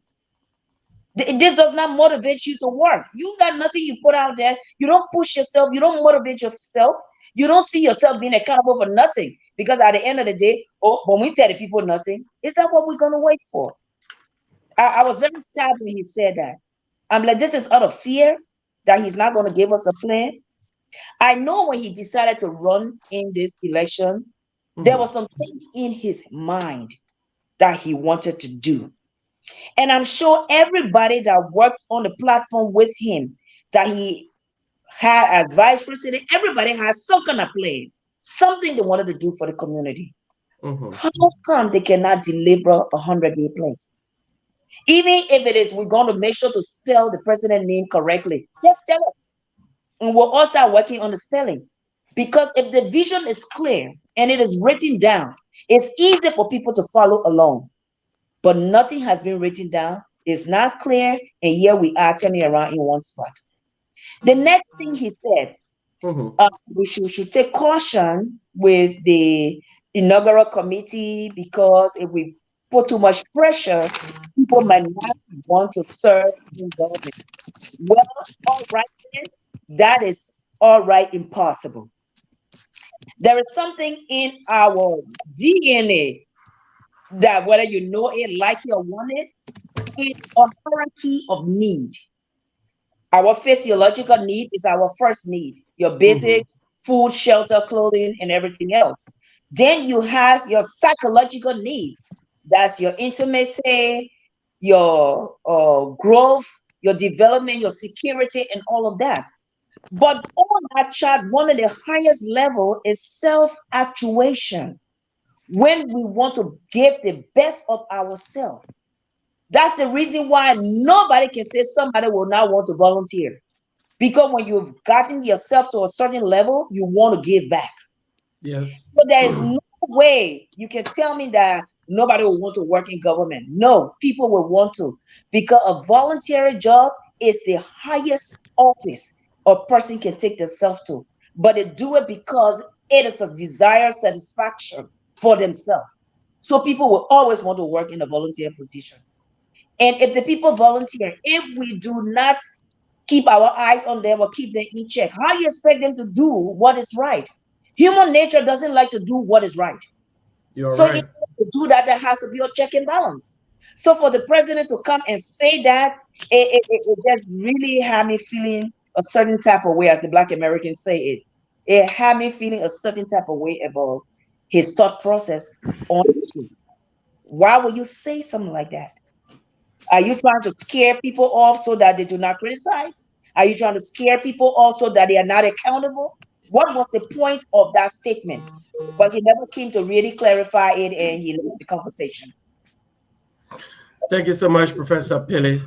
Thank you so much, Professor Pilley. Now, some of you following me here, you know, if the woman can fire like that, the man can fire them. I know that they making flour too, and then they will kill you.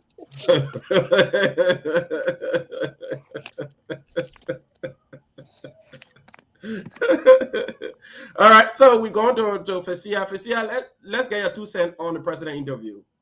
I'm glad you followed. Let me just add that Sis Kalu did a phenomenal job as a moderator with you. I came in, I think in the middle of it, but as Professor said, the community needs a 100-day plan. Even if you don't have all of it, give us something. You can add an addendum to say, to be announced, the rest will be announced later. But give us something that we know that, you are anticipating, you are working on. Okay? And, let me add that Mr. Parker did a phenomenal job as the treasurer for LEI. The money was on the books and what have you. And I'm sure, he will be an excellent president. But this presidency is not an easy thing. It's a very hard job. It's easy running, but when you get in there, it's not what you think. So also about the committee, when he said that this community is toxic and we shouldn't criticize the committee, we shouldn't ask for accountability, and no one will want to volunteer. I disagree with that. People now are being very, very, they're not passive no more. They want to know, especially when it comes to money, they want to know about the money. And of all people, he should know. So the question that I had was, when he brought this report, when he gave this report to the public, did he not read it? Did he not look at it to say, wait a minute, this does not, let me go back to my committee and let's go over this before I give this to the public.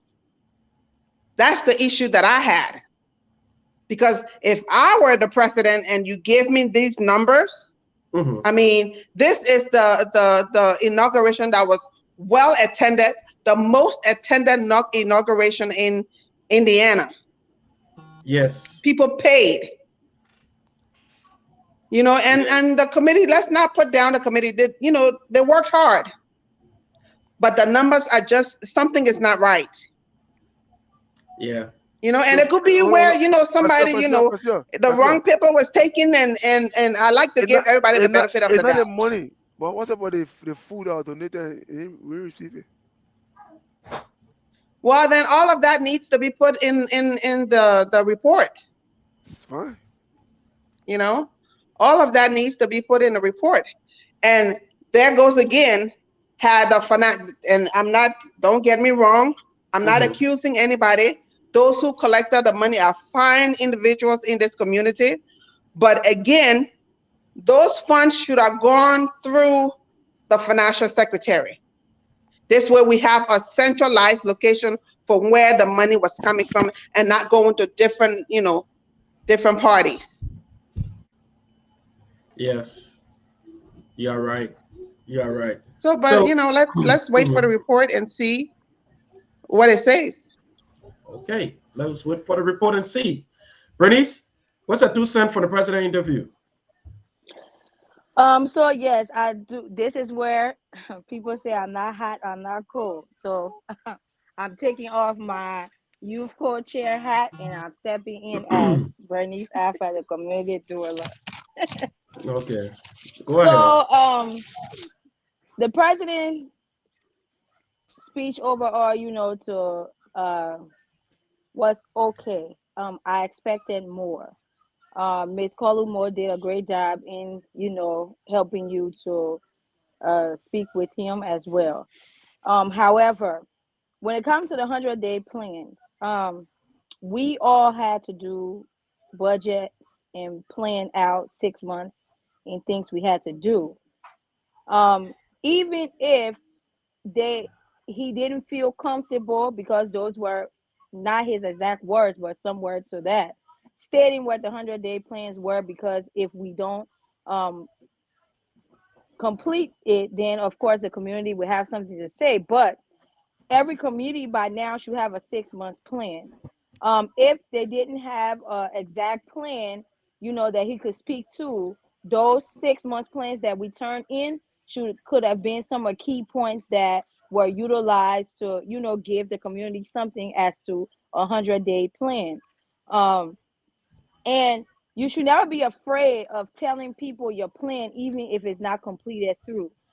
Because even like the building, even if we don't secure the building, what he can say is, okay, we acquire a realtor. The realtor has looked into these places. This is what, the amount were. Unfortunately, we was not able to come up with the amount of completing it. But here's the realtor information. Here's where we're at. Give it over to the next government and they will go ahead and move through with it. Um, and the reason why it's very important to start things that you ran on, as far as the census, as far as the building, as far as the LAI phone number robo thing, is you have to put those things into action. A lot of those things are not hard to roll out. Um, like I stated, if we're looking for a building, we have to first get a realtor. Let's start there first. The realtor can then let us know the next steps we need to take. And then he can come to the community and say, this is where we're at. These are the next steps. Um, do anybody have any, suggestions or inputs? Um, and then the second thing, when it came to not holding people accountable, we're going to work effectively, we have to hold people accountable. And I think that's what made me upset when everybody were going on about, us using my personal cash app, because they entrusted the inaugural board with $9,000 in hand, and all the donation, everything went directly to several different people. So now that they allow all those things to happen and it fail, or the report does not make sense, or however, I feel like now everybody want to put the pressure, in getting it done right, which that's all well and that's fine, but we have to still hold these people accountable. If that would scare people from coming who don't want to do the job, that's fine, they can stay away. And the people who do want to do the job and have those ideas and don't mind being transparent, or getting a little scrutinized, because we are all going to fall short sometimes. No one person is going to always like everything you do, but you have to be able to take that constructive criticism, go back to the board, and come back with some new ideas or make things work. As a president, he has to be able to control everything that goes on within our government and make sure that it's being done correct. Because, like Pele said, he's the PR, he's the face, so people automatically will go to him for things that are needed. So, as the president, when he come out to speak about things, we need answers. We don't want more confusion from his speech. uh it should have been well laid out to where most of these answers are should have been answered, because these are answers, I mean, questions that have been asked for months now before he came out to do the speech. So I just feel like going forward, his advisors need to pay attention to what the community needs, the answers they need, and make sure that the president is able to give very good answers that the community will want to hear, so that we can move on.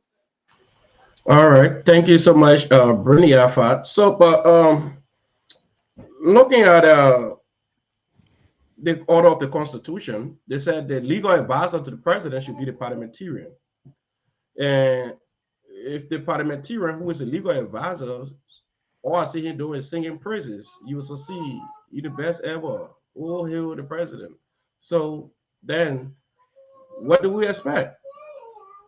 But anyway, we'll leave that one for another time. Mr. Savannah Spilly, come in. I think Philip tried to pull my legs with that last session, but I'm not going to pay mine to those gimmicks anyway. But Bernie, you spoke extemporaneously. You spoke very well. I hear you for that. And Mr. Pele, or Professor Pele, as you recall, you did your thing. My big sis Facia, my love, you also did your thing too. But you said that the men are agreeable men, the men are Pele men, so we should slacking on him. So we're slacking on him going forward. But the reality here is everybody has expressed something about authenticity, being authentic. And that's why Parker need to adapt and put on his sleeves. It's not about who know you years back, who may have voted for you, or who wouldn't have voted for you, or who have trash talk you, or whatsoever the case is. Now, Parker, you the president of LAI. From your speech, if I'm analyzing it from a fair point, you don't have no plan. You have no plan to give to this community. And I respect that. But the honest thing you could do for us is to ask, is to engage others. Ask the people who you think you can talk to. Let them talk to the next person they know, or how things should be, how things should go. In that sense, we all build a consensus. I'm tired of asking the leadership for 100 days plan, for there is no 100 days plan. I won't ask them for 1 year plan. I won't even ask them for 2 years, not even 3 year plan. I'll even ask them for, because they have no plan to implement, and that's what I'll begin with.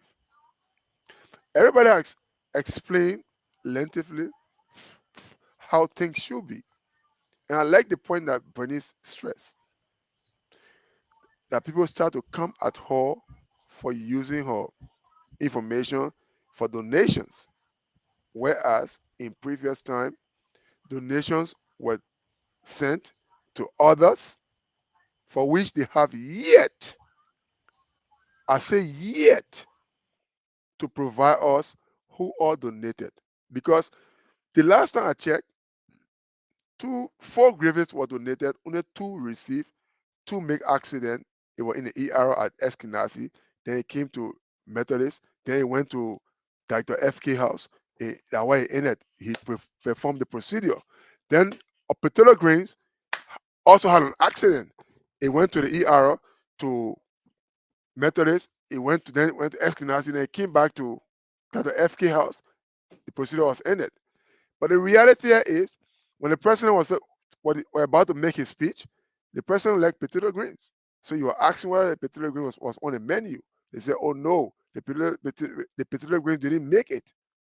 But did the president want to verify what make the potato green not to make it to the hall? That's the question. So, Paco, I know you may be looking at this program tonight.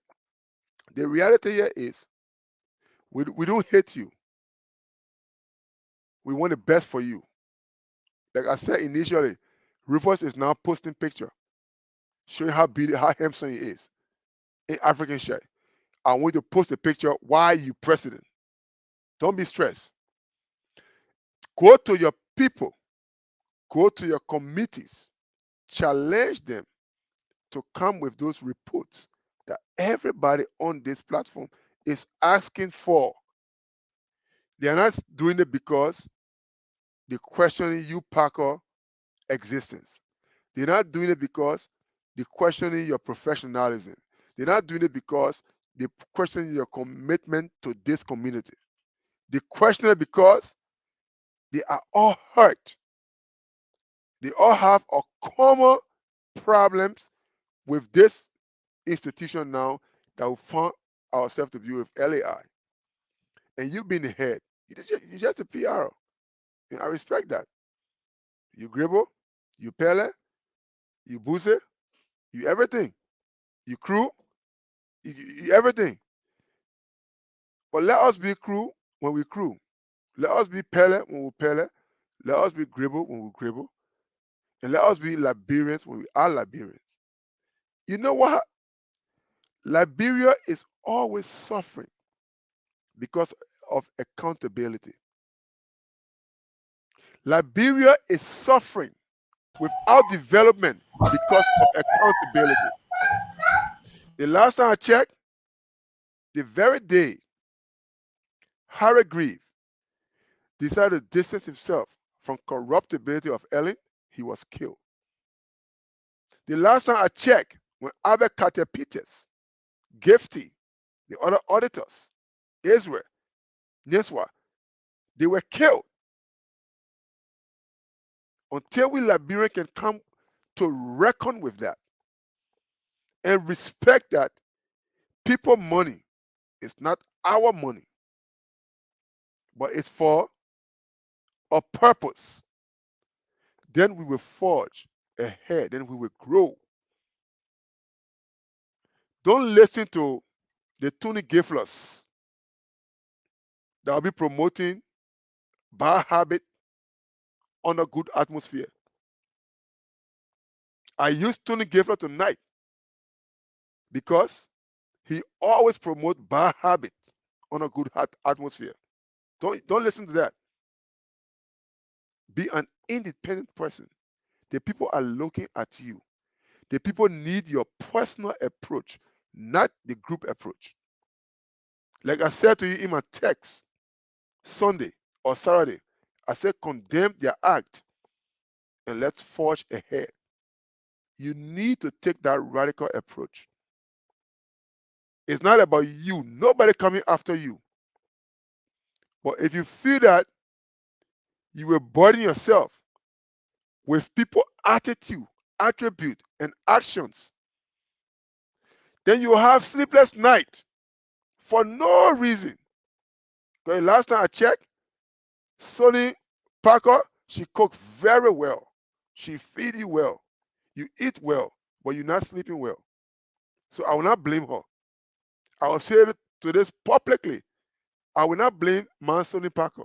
She's taking good care of you. You're not sleeping, you're having sleepless night, you're stressful because you try to provide cover up. Stop it.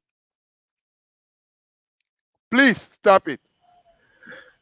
You know what I mean? Please. Brady will be on camera to laugh. Please stop it. No. That's a reality. My wife is on the show tonight. If I can't do things that I know I should do, I don't sleep. So I'm using my Yeah. own. It's a personal thought to the brother. It's Mm-hmm. not about him anymore. Mm-hmm. It's about how we can move this community forward. Everything that they have done, everything that they have started with, is show gray. There is no green or there's no blue that will come to gray to green. Because green is money. Mm-hmm. It's far from the reality. There is so many dysfunctional things that are happening, and we must gravitate towards what will propel this community or move this community forward. Like I said, it's not about Pele. It's not about anybody. It's about us working in unison, working as a team to move the community forward. Forget about Parker's speech. Parker's speech or Parker's interview, his presentation, all of you guys praising it, oh, he did well. No, he didn't do nothing. He squarely failed, and he failed miserably for the fact that he could not identify even three things Mankolu asked him that he would use as his pedestal. Say, oh, I was president, I did this, I did that. He couldn't identify nothing. So there's a fair warning to the brother who share a mother tribe with my wife father, who share a father tribe with my sister Fasia father, They got no history.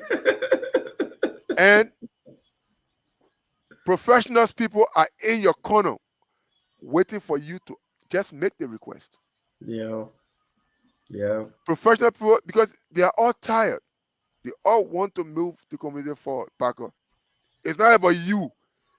It's not about man Sonny Parker, like I say. Sonny Parker cook all the decent chew. You can make all the working correct, but you're not eating it in peace now. Your neck getting long, like I said on your interview.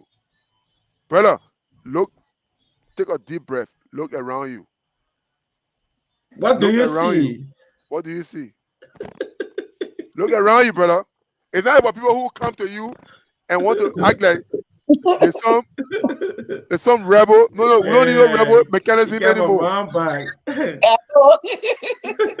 So I'm telling the truth, brother. Parker really, like I said today, Parker really need help because his vice president is a non-entity. He's not doing anything to help to prepare Parker going forward. And I will say today that he's a non-entity to the existence of LAI. He should have been doing extremely well to Okay. prepare Parker. And let me give you one side joke. The Uh-huh. man came to your mother 70th birthday. The only thing that boss spoke representing LAI No, no. Let was the just go to no, God of war. stop that. Was the bastard he spoke.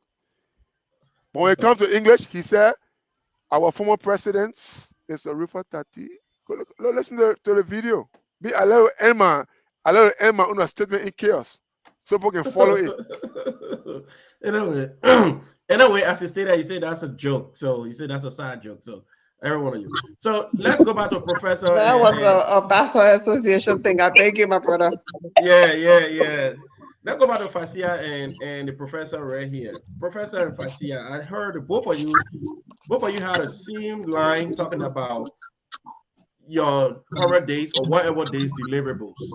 Why is it important that we need those 100 days or 6 months or 1 year deliverable rating to be presented to the community? Why is it important?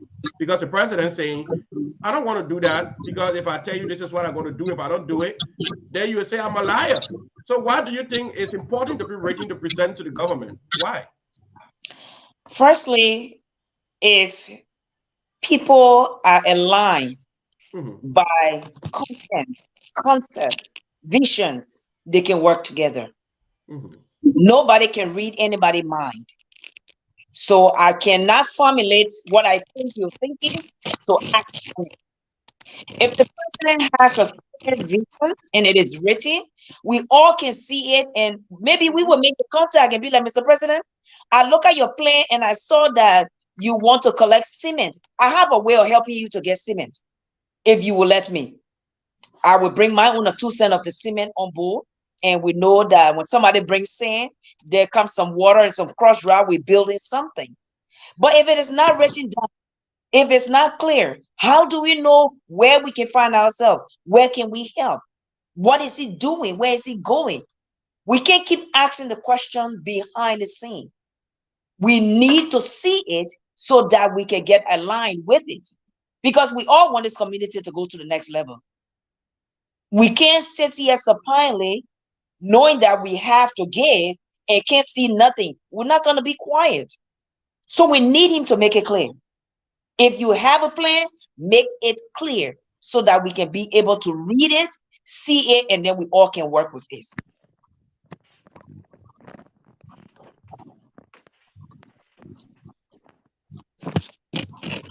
Mr. Didier. His name is Lavitos Moba. He said, Mr. Logan, please invite the president back on this show to address some of these concerns. Make sure he has free time to talk to us and not to leave as he did the last time. So, Mr. President, I know you're following the show, and this is one of the people living in the community. It's not just Didi alone. There are so many people with similar concerns. They said they would have loved to ask more questions, but the way in which he left. But I told them the president might come back. Who knows? The president might just come back to address some of the concerns. But I would appreciate the president coming back after the presentation of the inaugural report on the 4th of May. So, Fasia, the same question go to you. Why do you think it's important that the president or his administration present a working plans to the community in writing? Because the president clearly stated that he don't think it would be better to present something to the community than Tanka. If they didn't do it, the community start to say they are liars. Why do you think it's important for us to ask the president to present their plans, even 6 months, 1 year, or even 100 days plans that they will work on, their deliverables? Why is it important? Look, I mean, this has been the formality, for hundreds of years. Okay, the first 3 months in office, you need to let us know your plan. What's going to be on your agenda? What are you focusing on for the community to know? Like Professor said, for us to look forward to what it is, and who knows? Some of us in the community, we might have ideas to help you.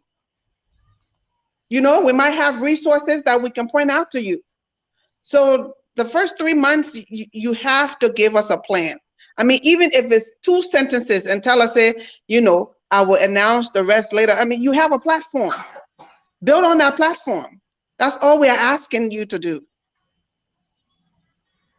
Okay. So, sorry, Professor, I'll mute you. Sorry. Go ahead. And it's not just that. When you're running, you remember when we're putting our plans in the chat room? We're also putting plans in the chat room. Where are those plans? Where are those plans? You ran on a platform. What happened to that? Those were things you said you wanted to do. How come now you have won the election and you can't bring it back? Or was it just talk that time? No, if those things was what you really wanted, for which you were putting all out there, like when I become president, this is what I would do, give it to us as your 100-day deliverable so we can hold you accountable. Because this was the platform you ran on. If you can't even give us that, which means you ran on a lie. And that would not be fair. So now we are all here. We are all here for you, Mr. Parker. We don't want you to fail. We want you to win, because when you win, the community wins. We all win. So my advice would be is, get some advisors that you can ask. There are lots of people in the community you can call, that you can have as your right hand to run ideas by. To ask them, hey, my committee, my cabinet did this, we're working on this. What do you think? I mean, these are people that you should be able to trust. That would be my advice. Thank you so much. So let's, Bernie Alpha, you work in the government. And I know this question will be a little difficult for you, but you can answer, because currently you took your positions off you. You said now you're not here as the co-youth chairperson, but you are here now as Bernie Alpha. You can't get me fired. Yeah, so, you say what? I say you can't get me fired now. Well, okay, give your kind of opinion on that. what do you think is important that the president or the administration give us? Because if the youth department can do it, the youth department gave us 6 months working plan. This is what we would do in 6 months. January, this is what we're going to do. In January, February, this is what I want to do. Why is it difficult for the rest of the other community or the whole entire government to come up with a working plan? Telling the Liberian people, say, in 6 months, and this is what we'll execute. And that's why I said I was kind of disappointed, because each committee had turned over their 6 months plan. So I would have thought, even if the president did not want to, lay out, like I said, the building and other things like that, that he would have given some of our plans that we already presented to them as the first 100-day plans, or however, because at least maybe some of these things would have been out there in the community as well, for people to know about. It's very important, like I say, that they come up with that plan, because it like in I say Inte because that's what I call them. Facia and Professor Pele stated already, it will help move the community forward. And like she said, maybe we have a realtor in the community that might say, "Oh, okay, this is a time frame you guys want. I can work with you." Or, "Oh, somebody knows somebody else that can help." Like, like I said, the robocall. Maybe they can resource the person who already have it, reach out to them, sit with them, and see how best they can come up with a conclusion, so they can use it with other committees, across LAI. Um, Everything is not gonna be done within the administration. Or every idea will not likely come from the elected or the appointed. We have to understand that some of these things will come out from other people within the community. That is why we are here. We say all hands on, all inclusion. That doesn't mean if you're not part of the government that you don't have an input in what goes on within the government. So, like they stated, giving these deliverables will help the community come together and assist in moving it forward. Because the things they said, if they push it, it will be things that we need to do. But again, it needs to be spoken about so we can get all hands on to get these things done. So I feel like it's very important. And when the president does come back, I will want him to come back with his elected officials as well, because that way all these questions, it won't be, "Oh, we'll come back again." Everybody is there, all the working parts are there, and they will be able to answer questions. Maybe there are things, like they said, the vice president is more of the moving part. So if he's there along with the president, he can also attest to some things, as well as his financial secretary and the parliamentarian, because we have to hear from these people. Like if people are asking about her knowledge, if she comes on the show, that's things she is able to answer and let people know what she have done, to get those knowledge and things like that. So people are not wondering what's going on when we talk about transparency. I know I've heard people say, "Oh, the youth in sports always, they won't be on TV all the time." It's not about being on TV, it's about being aware. And if you reach out in different platforms to people to let them know what's going on, it will move your message forward a lot more and better than just doing it in the corner or trying to restrict how it's done all the time. Because, like we said, all hands on is better than just a few people trying to complete the task. Thank you so much, Bernie Alpha. That's why we like you for. You are in the right position at the right time. I'm surprised why you're not even the information minister of this government. So let's go to Mr. Savannah Spilly. Yeah, Philip, I've listened to everybody and I've come to a conclusion that, like I said initially, the government don't have no plan. So I want to suggest something to the government now to move this community forward. Mm-hmm. They have a ways and means. I mean, not ways and means. They have a welfare membership chairman, right? Mm-hmm. Let me provide some teaching now. We have a roster for those who participated in these going elections. Let the welfare and membership chairman take everybody who's on that roster, reach out to them. You can start by reaching out to the first family member, right? Mm-hmm. Let's say we call Dr. H. Momo family as the first person we call, right? You're going to ask him generic questions. Those generic questions will ask him how many adults in the home, how many kids going to elementary or primary or secondary school. You're going to ask him how many kids who are young adult going to college, right? Given those statistics information, you can then share those message those data sets with your youth or with your cultural and education committee, right? You're You right. can also share it with the entirety of the organization because if Brandon Alpha today wants to have a program for young adult counseling or young adult career development, she know who she will direct her robocall to. Because since she's a robocall lady from the Mm-hmm. government, she know who to direct her robocall to. So if the cultural and educational committee wants to have a career program and want to know who are those nurses, who are the doctors, who are the Mm-hmm. IT, who are the entrepreneur, who are this, they know who to direct their calls to then pick up their resource person to speak to the young children in the Liberian community. Mm-hmm. So it's not like a rocket science because we keep going in a circles. That oh, the government is not doing this. Oh, this is not doing this. This is not doing that. Now it's time for us to right the wrong and provide tutorship or lecture. Let us teach them. Let us lead them so they can lead us. Let us lead them. That's what I see now going forward. Because they will hate on you, Philip, calling you my mentee, that I'm mentoring you, I'm the bully in the community, and you look up to me because I state the facts and you want to Yeah. identify with the fact. Yeah, I saw that in the chat room and I laughed. Okay. Uh-huh. They always find ways to attack the reality.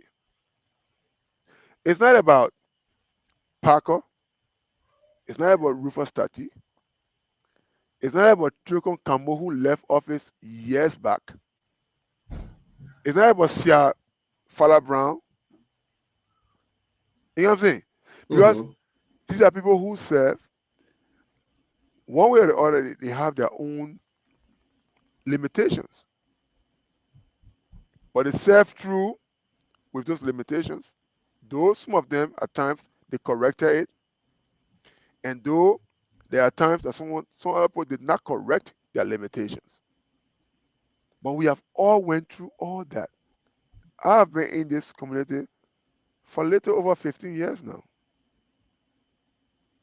Nothing has actually changed. Everything has been blame, blame, blame, blame, blame, blame, blame, blame.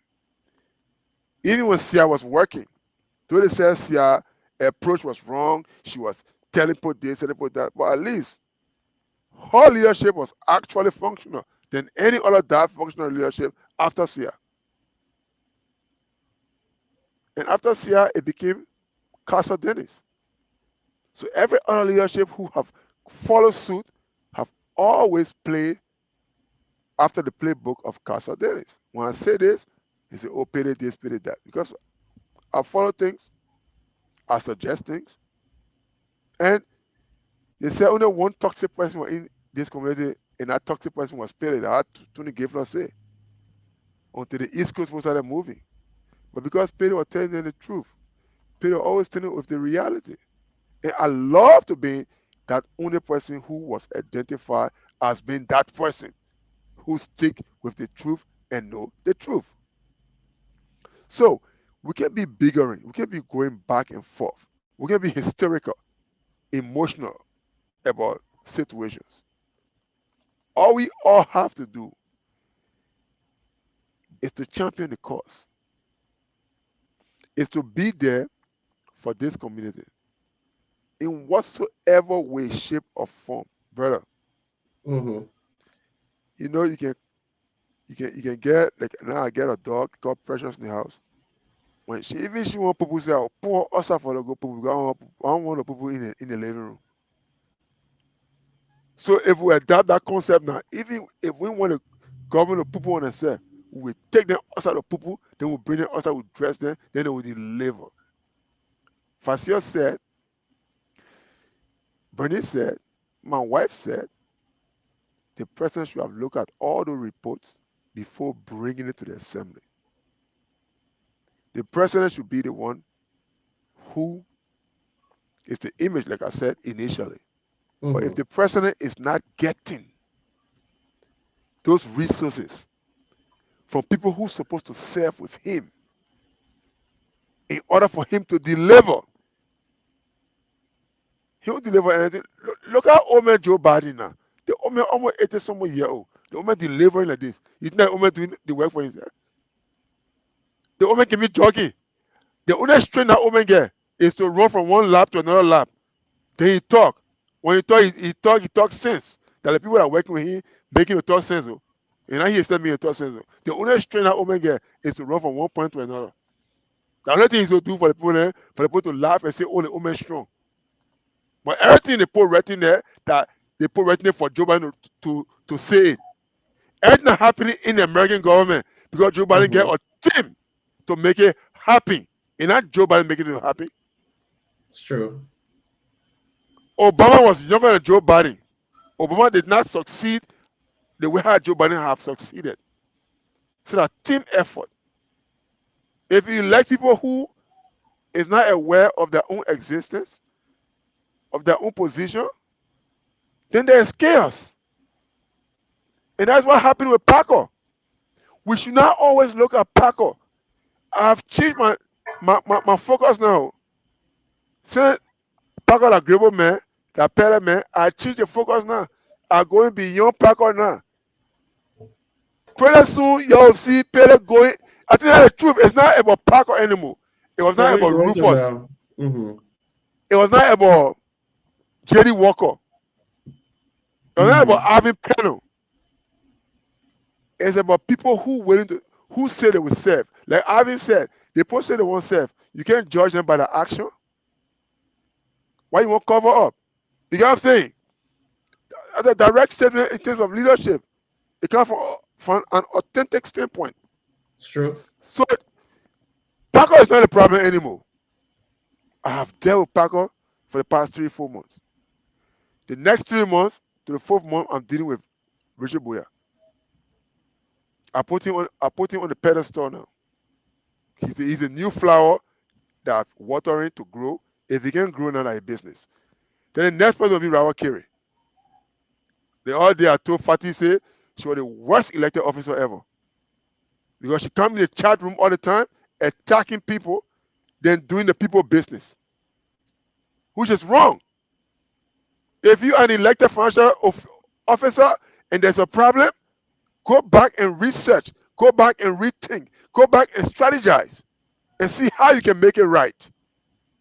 But if you come and start attacking people who question the government existence, then you're the worst. You depending on other people to protect you. It's wrong. Why would your father even come and post something about 501c3? If you pay due, we send your email, we'll deliver. Up to today's date, that has never been delivered. Was it your father's position to tell about 501c3? Or was it your position as the child? But you see, the whole election is just play out for them to sell themselves cheap. For me, I get no problem with Paco anymore. Paco have got his latches. It's even now. I'm on Richard now. Then I'll jump on Robert. Then I'll jump on Fatty. Then I'll jump on the Hottie. Fatty, Hottie. That's synonym. So I'll start right there. Thank you, thank you so much. You know, he almost made me laugh, fatty, hotty. Mr. Gabler, I saw you've been calling, so we will come back to you, Mr. Gabler. We'll open the lines for a call because right now we have a specific topic we are discussing here, and we have it on the flyer. We had it on the flyer. We're discussing specific issues. The president appear. Normally people discuss the issues when it comes to the president appearance. So I want to say thanks to Mr. Ernest Mallison. He just donated 99 stars to underprivileged children back in Magibi County. As well, if those stars grows and we start to generate some proceeds, that will also go. Some of it will go to the youth department here as well. So thank you, Mr. Madison. Thank you to my sister Celine Valentino. She donated 50 stars too. So each of the stars are important because imagine Facebook pay 1 cent for 1 star. So it's important to make those low mini donations. We got a project right now in Magibi County. It's called how do you call it? Take one person from the ghetto. So the boy and beyond they met at the church there smoking and drinking their hair. Like the whole war have come to an end. We at least trying to see how we can try to get one person out. When you get that person out, he become better person. He'll go by again and he man out. Then at the end of the day, everybody might just get better. Who knows? So Brittany, sorry, you are muted. You trying to say something? No, I was having a sidebar conversation. Oh, okay, sorry about it. All right, so let's go to the next part of it here, so then we can take questions from people coming because I see a lot of people calling. I see Mr. Gabler call, and I told him we how to call it, not accepting calls now. I think he getting a little. You see, yeah, he put a comment. Oh, he said we're celebrating my city partners and that. So Mr. Gabler, the time will come in 30 minutes or 20 minutes from now. You'll be having the time to call. So the next one that caught my attention here is that we all know the vice president, per the Constitution, is an ex officio on all standing committee. And with the exception of the general secretary, the vice president ought to also run the day-to-day activities because he's informed by all the committees. All the reports first go to the vice president before subsequently go to the president, like that. So he get eyeball everywhere. Now, the former vice president, Miko Koket, thank you for your service. She called on the show and she had a concern. And Miko said in her concern, she had two concerns. Number one was why say there was this back and forth going on in the chat room and there were no senior official to put an end to that. And went on for the whole night and escalated to the next morning. And her second point was the administration that she served under, the Rufus Tati administration, had a functioning website that she believed today that website can still be used. And if the vice president coming up to say, here, we had a website, we turn the website over, and the president said, no, we never received any website, then something runs to my mind. Communication problem. What happened during the time of the turnover? Because I know Mr. Rufus Tati was very basic. He was also in Liberia, carrying on some other projects. And the vice president was in charge of almost all the turning over website, turning over of documentations. So how can the person who did most of the turnover telling you that the website is functional, is working, and just need low maintenance, and the president saying, no, we're not the website, we're going to build it from scratch? I was a little confused in that point. And I guess all of you here follow the program on Thursday. So I'm going to ask from the professor what her own kind of opinion about that, or what her own view about what the former vice president said. She spoke on two issues, the chat room and two, the website. Professor, go ahead. So that was the highlight of the president's interview. Mm-hmm. For the former vice president to come online and say, oh, Mr. President, yeah, we got a website. I mean, excuse me? This is shameful. You would have done it in the background after the show. I'm so sorry. We do really have a website, but I don't know why we didn't give it to you, or I must have forgot or something. But you can call on an interview to tell this man, we got a website that I didn't turn over to you during turnover. Because she's the action of that government that was turning over. How come she knew this information, it wasn't going to the man, and she had the audacity to come and call on the show to say, yes, we did this? I'm like, who does this? Who does something like that? You already messed up. So just do it on a cover and let the man know. But you call on national radio to what? Make yourself look good? No, you're not looking good. You're looking really bad because you were supposed to turn that thing over a long time ago. Now the man is saying, I don't have it. Now you want to bring it up? That was just crazy to me. And what she said about the group, that is somebody should have stepped in to put the conversation to a halt. That is true. I don't know whether it's the secretary that runs the Sierra or it's the IRC that runs the Sierra. Somebody who's supposed to be running something needs just a to pay second, attention. Professor. Just a second. You know, one thing I notice about crew people, anytime they get serious about something, oh, we got close to the camera. No, it getting serious.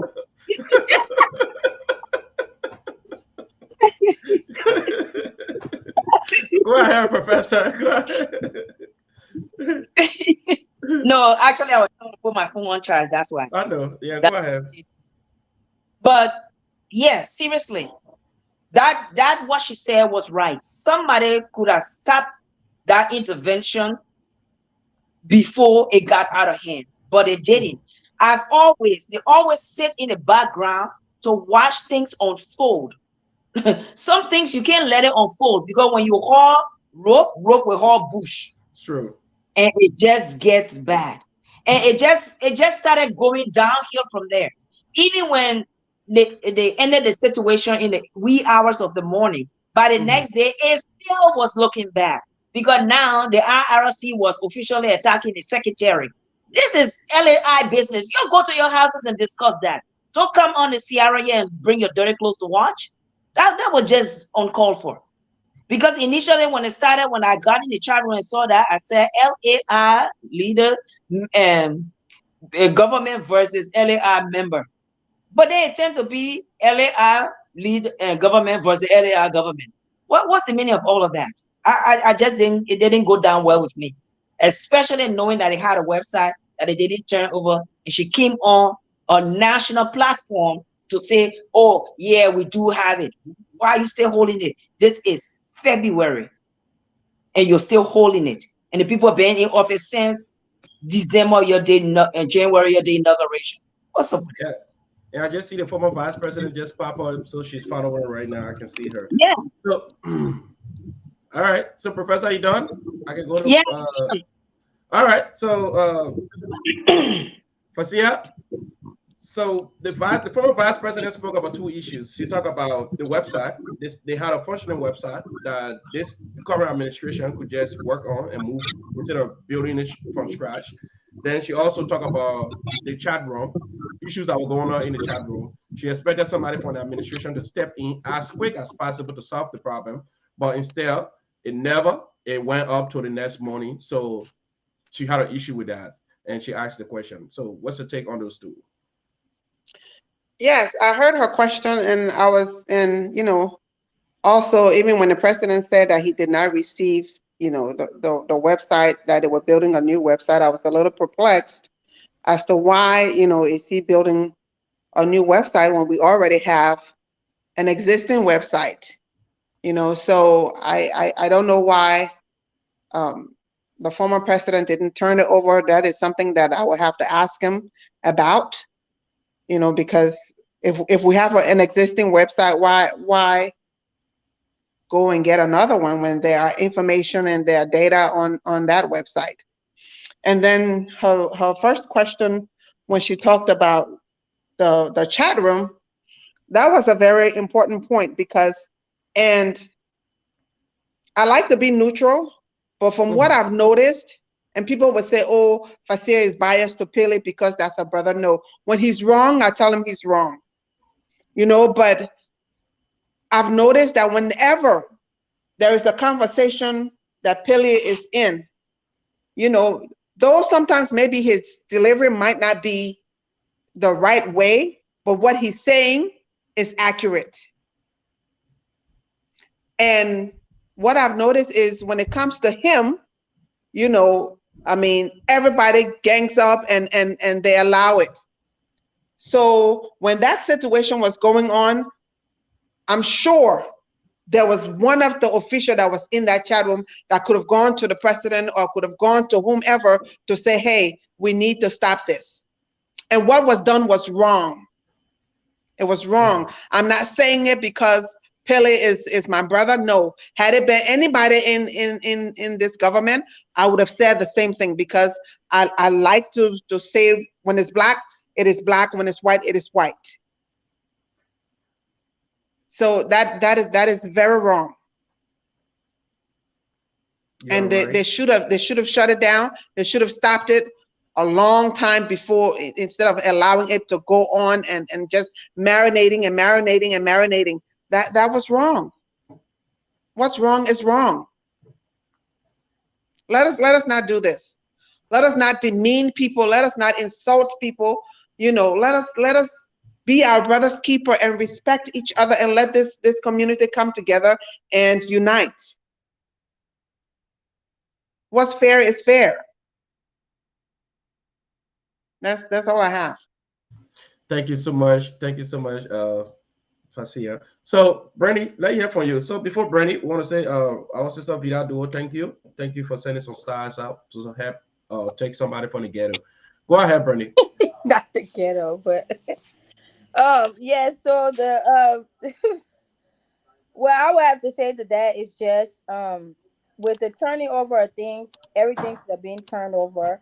And before the new administration, go into paying for another website, they should at least seek to get the other information for the website from the past administration.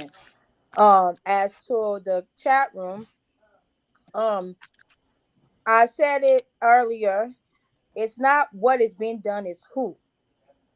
Because there's other people that come in that chat room and insult people that they are not protected, as they say. If we're a community and we're only protecting certain people, but we're allowing others to get disrespected and talked about and things said about their personal lives in the chat room, that is not right. Because how can we say, oh, well, Pele is wrong for saying this, but the same people that come after to say he's wrong, instead of just trying to say, oh, you're wrong, correct the situation and move on, they spew a lot of foul things as well, which that is not how anybody, you don't correct a situation with chaos and think it's going to be corrected. Um, and if these people that are running the chat room are the bad time is 9 p.m., then somebody else needs to be in that chat room between 9 p.m., until then. Because a lot of the times that is when, if there's something going on, it starts. And it was going on till 3 a.m. in the morning, so and like I will say this, I felt like some people did allow it to go on because of who the attack was against. If it was, and I will bet you, just like everybody came out to defend the president, if it was somebody else, they will not defend because let's call some names like Mr. Giffler or other people that came in there and said things about let's separate the goats from the sheep. That is insulting to other people, but because who said it, people will let it slide. They won't fight back. They won't protect other people, and it's not a good thing. It should be stopped right away, and people should be taken out. And as far as the administration going at it with each other, it should be, within their own realm, not bringing that to the chat room and trying to disturb everybody else. Because at the end of the day, if you allow one person to do it and you just, give them a tap on the shoulder, next time when somebody else comes to do it, you cannot chastise them because you let everybody else pass with a free pass. Thank you so much, Brandy Alpha. So, Mrs. Van Espelen? Yeah, Philip. You know, I've been following and kind of like I'm happy that people have come to the understanding of all that unfold. And I guess it was a planned attack. Because after the brouhaha, after everything happened, they started to attack Robert, saying that Robert is protecting me after being insulted, not to get me out of the chat room, because they wanted Robert to get me out of the chat room and keep Jeremiah Chia in the chat room, for which is outrightly wrong. And for Miko to have come and make such erroneous remarks is uncalled for. Miko should understand that in every given situation, in every given administration, there should be a critical voice. When she was vice president, when the same thing happened, they asked Yan to remove me out of the chat room, and Yan refused. Rufus could not remove me. She removed me out of the chat room for no given reason or circumstances. But so she should be ashamed of herself. And talking about website, I don't want to badmouth the side they had. I don't want to be the one to talk down on them. But when Rufus assumed leadership, I did a website for him out of my pocket, out of my skill set. A week to deliver the website, Rufus started a fight with the Bull secretary, Cecilia Gay, for which I outrightly condemned and told him it was wrong. And when he came to my house to discuss the website, I told him to settle his problem with Cecilia Gay because it was bringing unnecessary attention to the present leadership for which I form a part of. And I always like to be fair with people and straight with people. Miko need to be ashamed of herself. Miko undermined Rufus throughout these elections because at the end of his tenure, they had their own little confusion. For she was the one who was qualifying and disqualifying people. Miko need to just remain quiet in this community because from the onset of their leadership, and I always like to tell people the truth. When they were selling Lapa for Rufus inaugurations, I told them, how will LAI benefit from the Lapa sale? She said, ask the first lady. I said, no, you the vice president, member ex officio for all other committee. Why aren't you having a no on this? So that Lapa sale will come to an end. They said they end the Lapa sale, or they didn't. But they all make the money out of it, for which nothing was reported to LAI. And that was the first corruption with the Rufus leadership. So while Miko now wants to pick the coal out of Parker Eye about website, when she knows she's equally wrong, equally questionable of her own existence when it comes to LAI. So you see, so at times when I'm talking, people take it differently. But I speak from a sound and given fair point. I don't just throw rock or throw stones to hurt others. Where if I am the one who committing the act won't get affected. So what I would tell Miko today, irrespective of what she thinks she is, she just need to hush up. She just need to shut up and live her life. Because what? LAI or the community is not looking forward to her anymore for decision. She had decisions to make. And when it comes to Jeremiah, Chia, and myself, bro, Parker was on that night. Richard Boyer was on that night. The only senior leadership wasn't on that night was Robert Carey. Robert Carey came up that morning from work and he started to read 200 plus messages to make his determination and decision. So because you just jump into the middle of it, she should ask the right questions. Because he left with her. Peter won't be in the chat room. He left with Tony Gifler. Peter won't be in the chat room. He left with everyone there who think alike. I won't be in the chat room. But like you guys stated earlier on, the robocall is more effective than a chat room. The robocall cover masses, cover a lot of Liberian people than their chat room. So why you guys want to use the chat room as the basis to identify Liberians? And here is the caveat.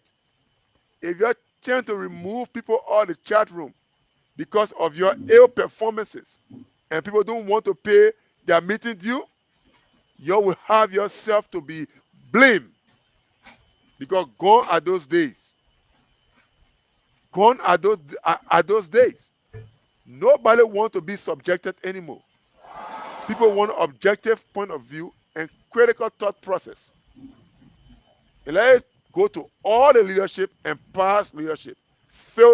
Past failed leadership will help Parker to succeed. But Miko, you and Rufus, Stop. you guys Sarah. was a failure. And I want to You stop want to play right with there. it? Take it upstairs. Thank you, Philip. Thank you so much, Mrs. Savannah Spilly. Man, but anyway, I think she was just asking question or she was concerned why we building website from scratch though.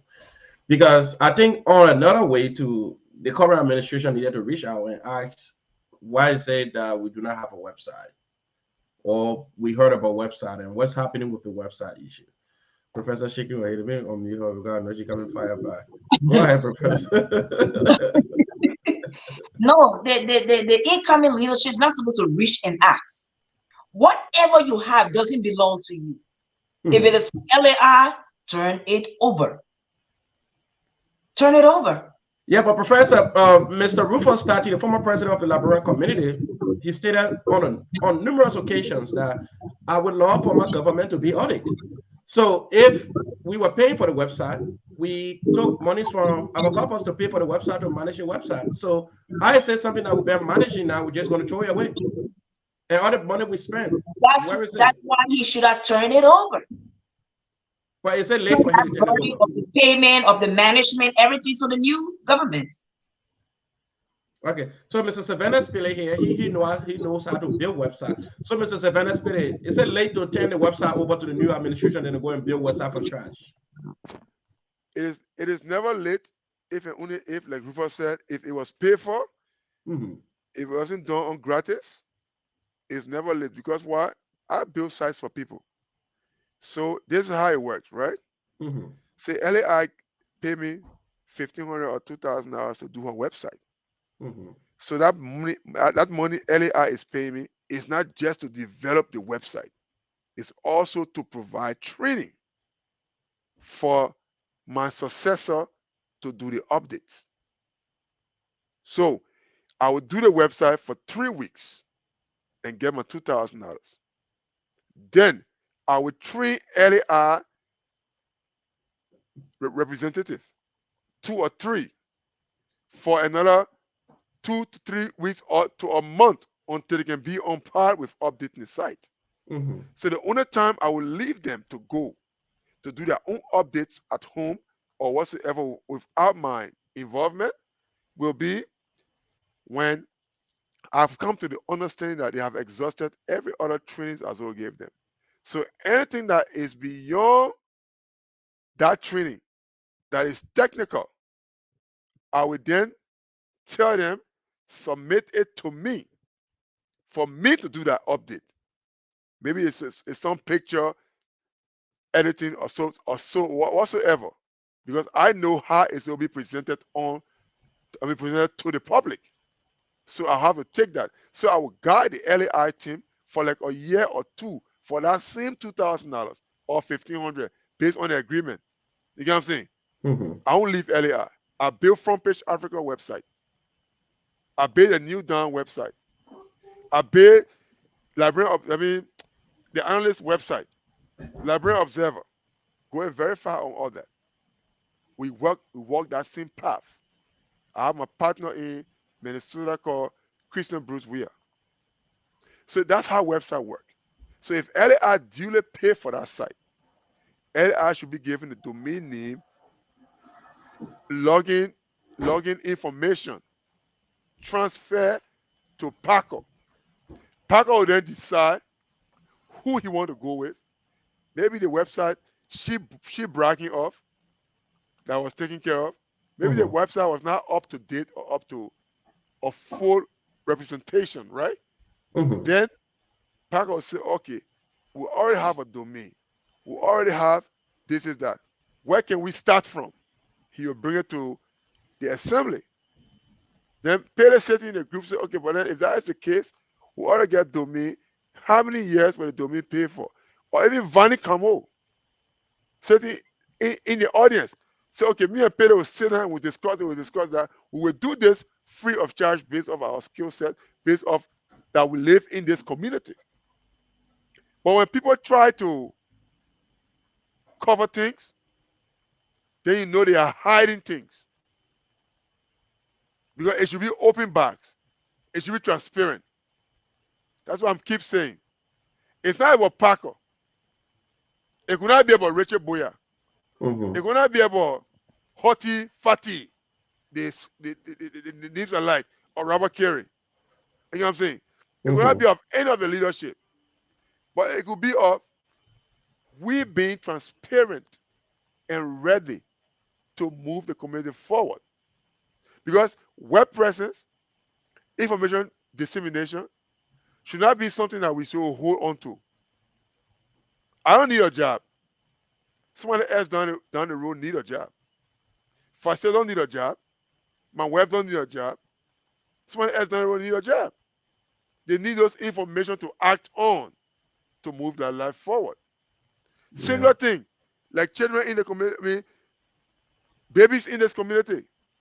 Even the federal government have problem with people returning to job because of childcare. Because of childcare. Do you know how many tumultuous time people go through to have their children taken care of while they go to work to provide for their children and themselves? That's not rocket science. These are things that the LAI leadership should be working towards honestly. That is still to even say, well, we'll give you guys space. So you guys get all the recognized nurse practitioner, nurse educator, nurse this, doctors this, doctor that. We'll work with you. You'll open a big entity. You can even take care of our own staff who wants to return to job. And let me point something out today. LAI could even benefit from the next level job. There's a grant program in Indiana. Just teach 10 person into a field of career. You benefit $50,000 in grants. So LAI could be benefiting from all these things. There are people in the community that write grants, proposal for people, and they benefit out of them. So some of them they do know. So in the instance where we try to bury other people's talent, try to hide and try to showcase ourselves as we are the best, it's chaotic. It is chaotic. That needs to stop. We are bigger than our own thought process. LAI should not start with Pele and end with Pele. LAI cannot start with Vanny and end with Vanny. It can start with Facia and end with Facia. Now with Willada and end with Willada, up Bernice and end with Bernice, up Philip and end with Philip. We all need to have a different approach or different strategy. We need to talk to one another. We need to bury our differences. We need to act in accordance We need to show respect. Because you see what? God said from him, authority, the government, right? Mm-hmm. Government set rules. But even government set rules, there are people in society who are professionals. There are people in society who are architects that you have to look up to, they have to talk to, that you have to identify with in order to get yourself going. That's why we are all called to make impact. It's true. We are all called to make impact. Irrespective of what we feel, how we feel, when we feel, who we want disrespect, how we want to disrespect them. And it left with your own approach to life and to society. Because for me, I get thick skin because I've been in politics from high school to university until I came into the diaspora. Seeing a cost music on a platform, I will see, I will talk to you, I will shake hands, and we'll laugh. But if you insulting me foolishly for which it make no sense, I won't talk to you because you must justify why you insulting me in that direction. And that's how it works. So this society is very small, and we continue to make it small for ourselves. So those who in the leadership who are elected, it left with them to think differently. Because it's not about Packer. Mm-hmm. Why will Hottie come on the chat room attacking me? Because I say Packer, people giant. Fatty there attacking me. Packer say he was on the chat room. Richard then telling Robert Richard trying to protect Jeremiah Chie for attacking me against Robert. Robert was in there, but you, Richard, why didn't you put a heart to it? You know what I'm saying? Mm-hmm. So it tells you a whole lot. It tells you a whole lot, brother. So I stop right there. Thank you. Thank you so much, Mr. Savannah Spilly. So, those of you following us, if you don't know, we are on the Logan's Hour. And those of you who joining us for the first time, don't forget.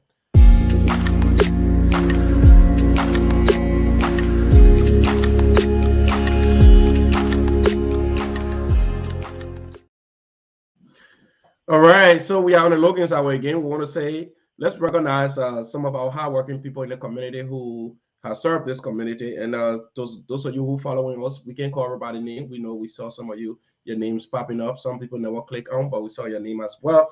When we mentioned the former vice president, I saw her, she pop up. She said, "Oh, my name is under the screw." All right, so to all of you following us, thank you. So tomorrow is March 1st. And someone special will be celebrating tomorrow. But first of all, to all of you celebrating in the month of March, we want to say happy pre-birthday. And in our own community, we have our own Oma, Sis Isabella. She she will be celebrating her birthday tomorrow. Sis Isabella turned 1 tomorrow. See how she not gets so beautiful and young again. But oh god, the public can give my Oma chill. Hey.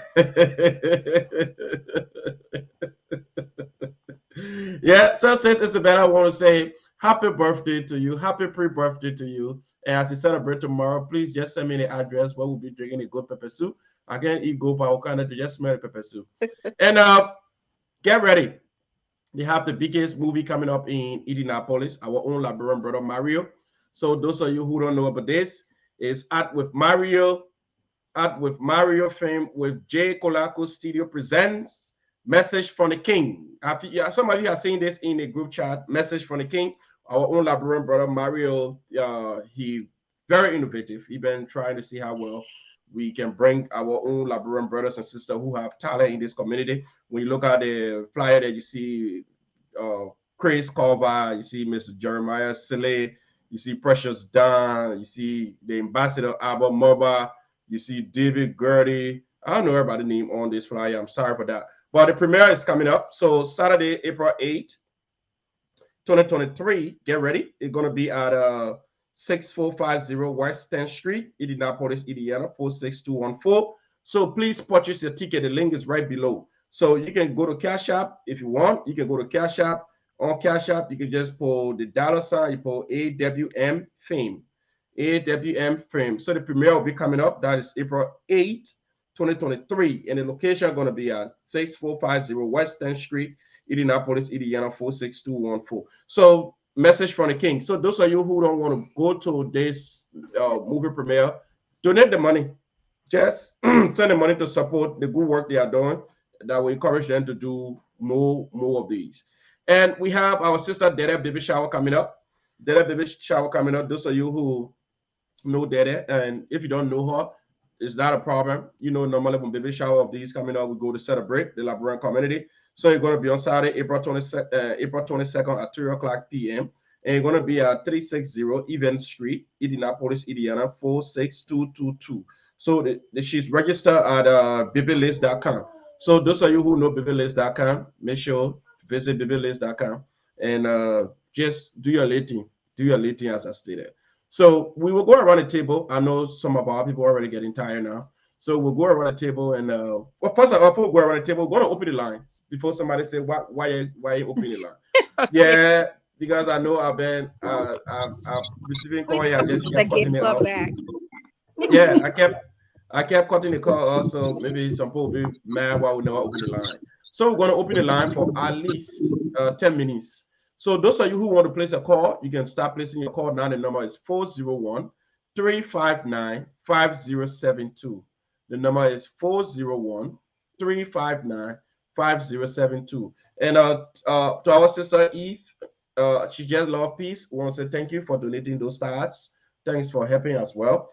And I want to point people about Mr. Peter Howard and our second lady, LeBron Association, Indiana. Yeah, please. Let's watch our direct inside. You don't put in the comment section because other people around the world following us too. Peter, don't put our second lady in here. Our second lady just leave Peter. Peter will address that thing behind closed door. So if you want to place a call, the time is now. Place a call, Mr. Givler. You've been calling. Somebody else been calling here. So I kept cutting you guys call up. So the number is 401-359-5072. So I'm going to ping the number on the screen while we going to take a just short little break and be right back. So Mr. Gabler, the number is on the screen. You can call 401-359-5072. In a tunesbyblog.com.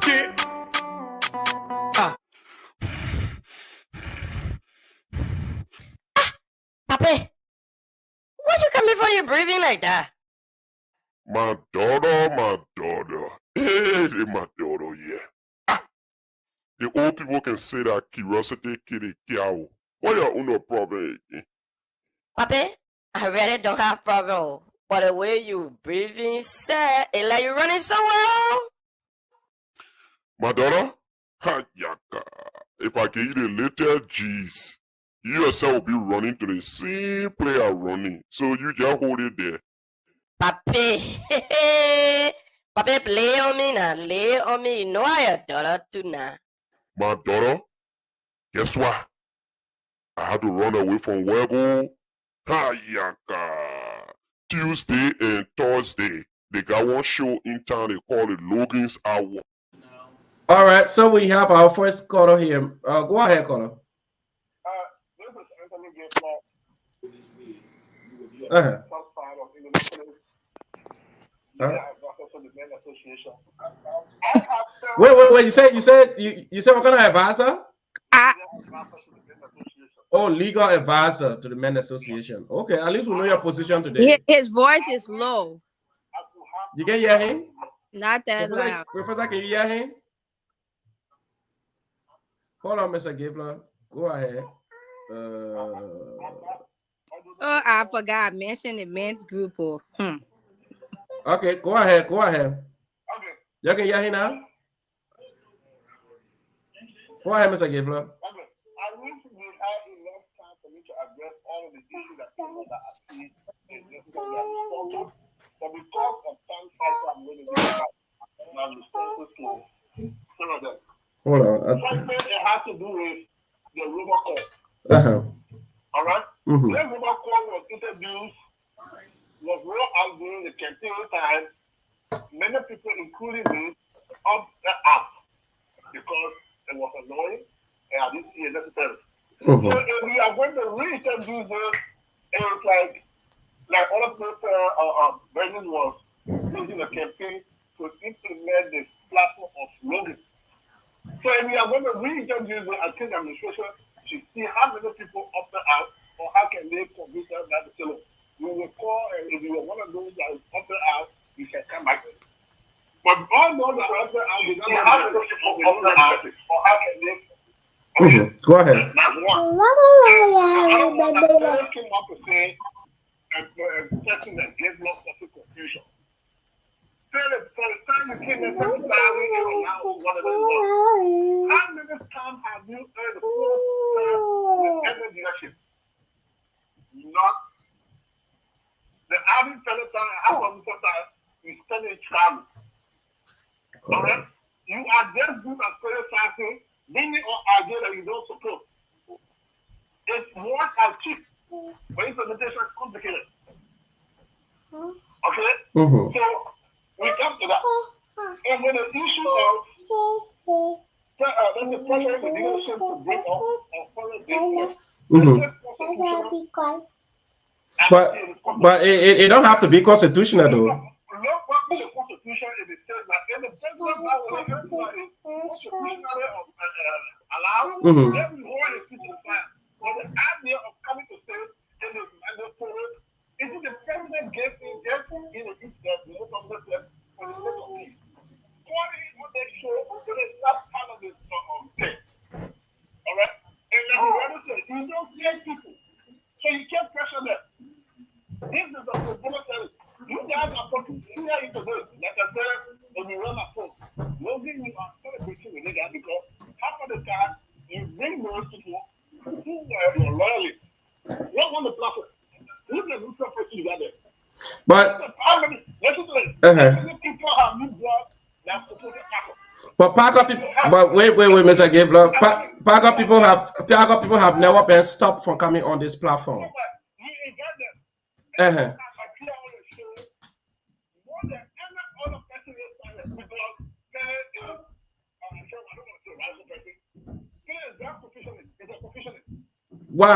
Why may you say so? How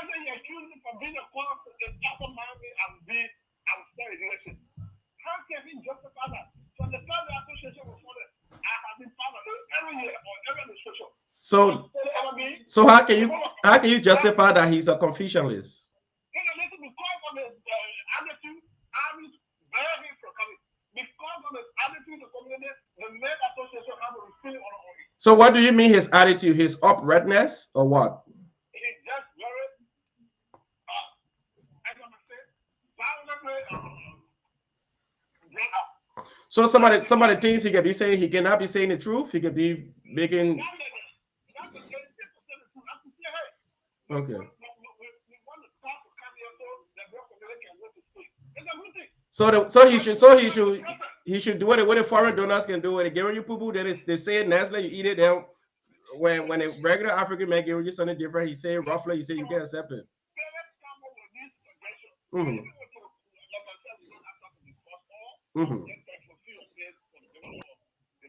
So when you want to appear, I can bring you and Savannah Petty on a one-on-one debate. When you want to appear with him.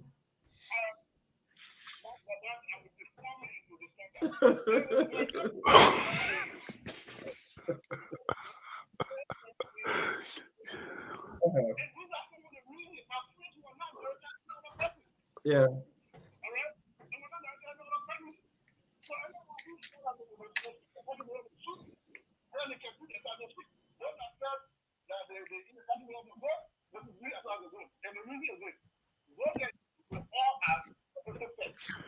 Is he speaking Loma or English?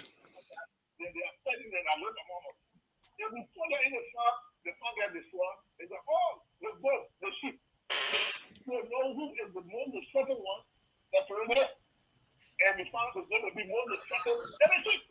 So in the area, there are people just on the platform just for ticket delay and profit confusion. And we say the woman knows you, save you, and a legitimate member of the association can be the platform, seems to be able to identify those who have been problems and those who have been solutions. Okay. And with beyond that background, I came with something to go to the sheep. Unfortunately, that was the not literature. So they don't know what are the literature. Okay. Right away and say, President, looking as a person. I'm a free man. I'm a full grown. I'm not. I'm responsible for what I do. But why when other people using literary term to other people take it, why you should be exempt from Depending on who take it, I cannot answer for them. What I do because I do it in the fine line, the minister really, why would they follow me? Other people do it in the work day on the way. You said it is time to separate the sheep from the goat. Yes. So what were you implying at the time? I just told you. Mm-hmm. The product connected with the platform is dealing with that is trusted individual with trusted attitude. Mm-hmm. And because I go follow, I think parents should apologize to people for what they say, shut up. All right? Mm-hmm. That's a form of answer.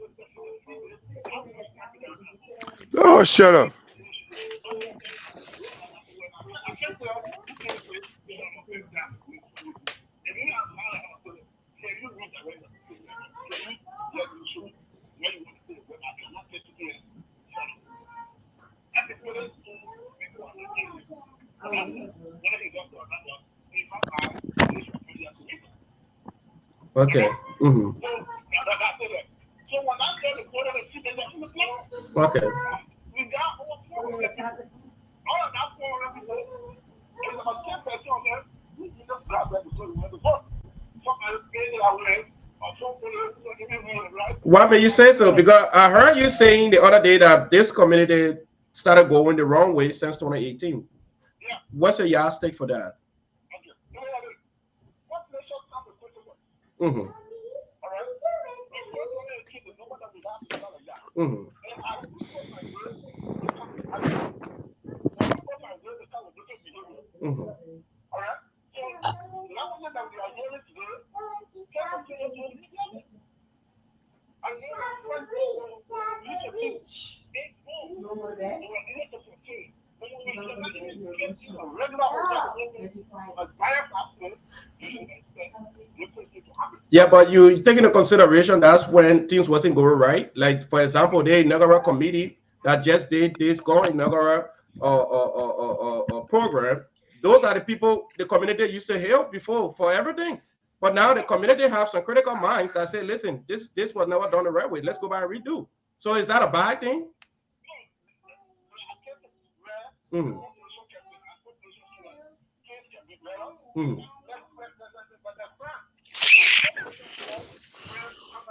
True. I'm not coming to go here.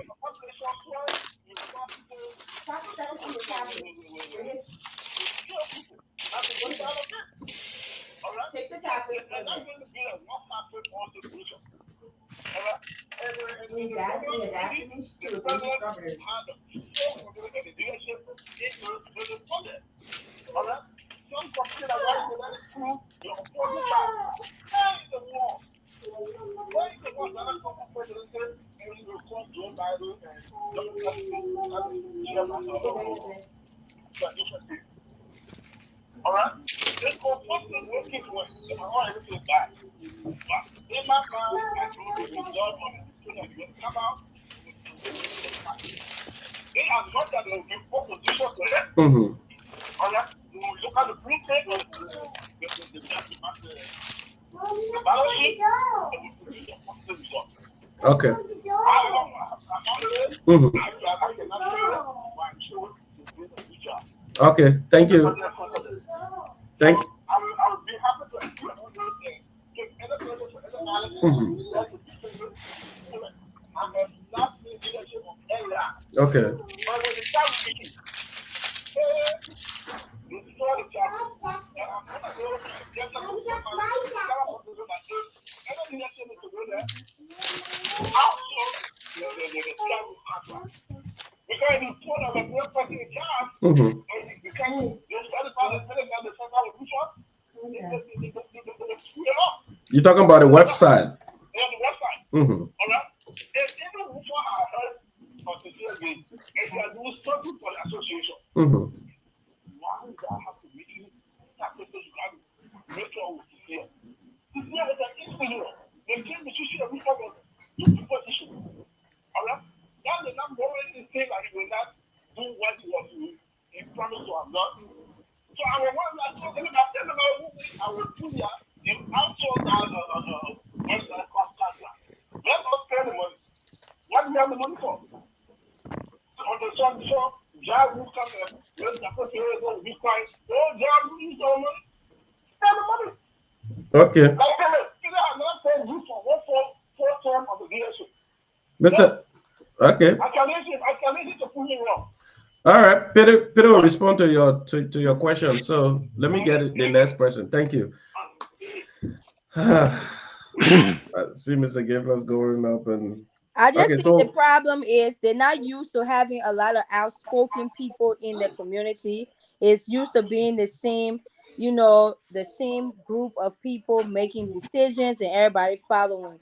Now that we are here and we have questions. Brandy, let me just answer the person quick.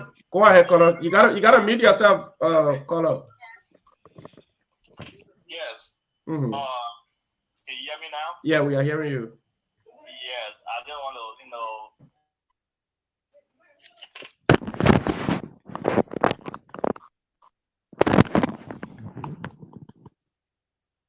you. Yeah, I just want to say thanks to the studio guest. My name is Yana Balula. I'm calling from somewhere in Indianapolis. Mm-hmm. I didn't listen to the show in entirety today, but I just want to make some comment that the portion that I listened to from Mrs. Spirit, she made a very serious point today about money movement within the administration. That administration got to listen to that and be cautious about how they move money around, within the administration for accountability's sake. I hope the administration take heed to that and put in, good mechanism in place how the dissemination of money and the movement of money should be, be done in a way that tomorrow they will give good account of whatever they're spending within the association. So, I also want to say, I think we're not hearing the call of clarity. Okay. We're not hearing clarity, but I think he said that your show are being biased. If I stand to be corrected, like I said, we're not hearing clearly that you are not bringing Paco people out. No. I don't know Paco people who you're referring to because I know the person I used to love. There you go. Everybody is Paco people. Paco have become leader for Liberians here, so everybody is Paco people. But you are not being biased so far after the election. Since the election, your show have been very much balanced. Everybody, anybody that want to come on the show, you always allow them to come on the show. And even me, like here, I'm always on that show, so I didn't support that you during the election. I'm always on that show, So one thing we got to understand is you are a media person. You bring the news as it is.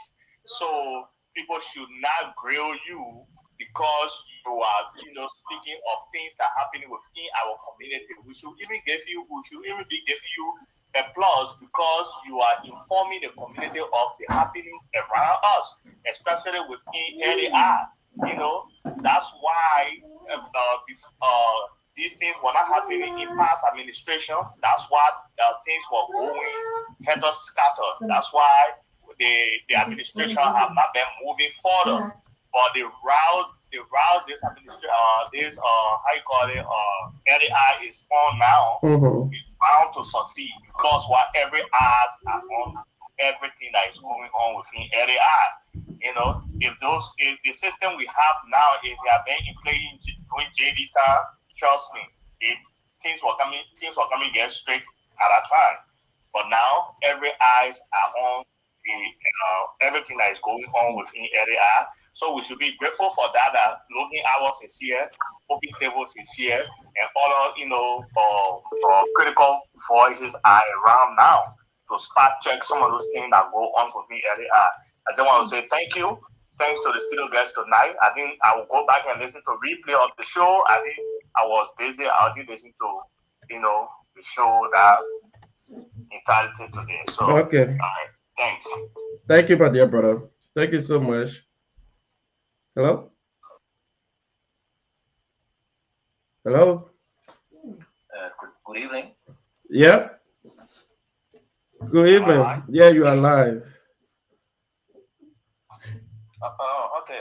So this is Chief Jeremiah. Mm-hmm. Go ahead, my brother. I called to participate on the show, and I think your panelists, the guest panelists, and all the I've spoken of, I think it's fantastic. I think they deal well with the deliberations, and I think that's the right way and the way forward. Because as a government, Mm-hmm. you cannot do things on your own and alone. It has to be a concerted effort along with the community.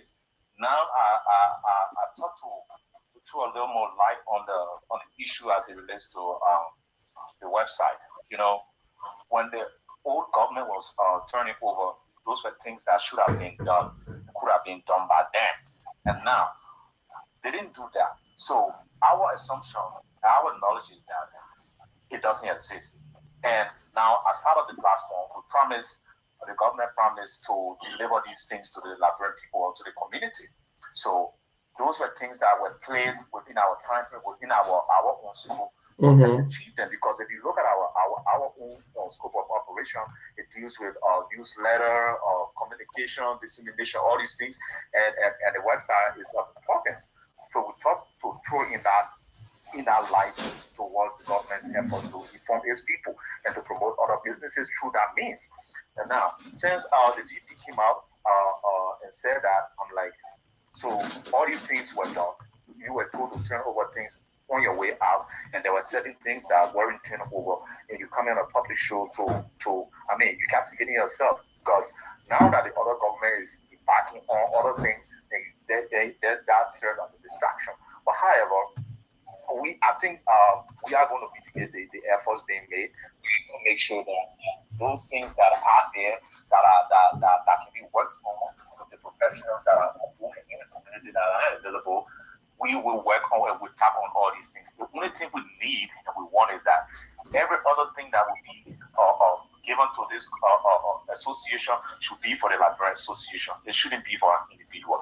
Even if you would contract it to a third party to produce these things for us, we need it to be done and with a third party initiated. At least so people, the association can own these things. With regards to the issues between Mr. Tilly and I think a lot of people sometimes think that people just want to be categorous or people just want to go at each other's night. The initial thing that night was for, to mitigate, to amicably of the issue. But when it went on and on, I believe that, like I agree with other people, that things should have been done to curtail the effort at that time. Well, it's spiral out of control, and then people come up and want to vilify each other. Things were done the way they were done, and I wasn't requesting for one fact. I'm not even an administrator of the chat room. You understand me? If I was an administrator, I wouldn't be removed. We were removed together. You understand me? For what was done. And on our return, we returned together. My own thing that I even got angry about was even if Tilly and I are going at night with each other, right? And this thing is brought to the conscience of the community. Everybody watching, everybody saw what went on. I'm not going to back Tilly. Tilly is not going to back me.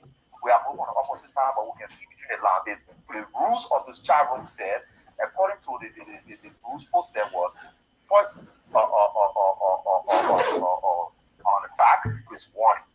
Well, that wasn't done for the both of us. I'm not saying it to protect myself or him either, but this I felt like it was totally unfair. I didn't attack or whoever thought I attacked somebody because of any reason. No, that wasn't the case.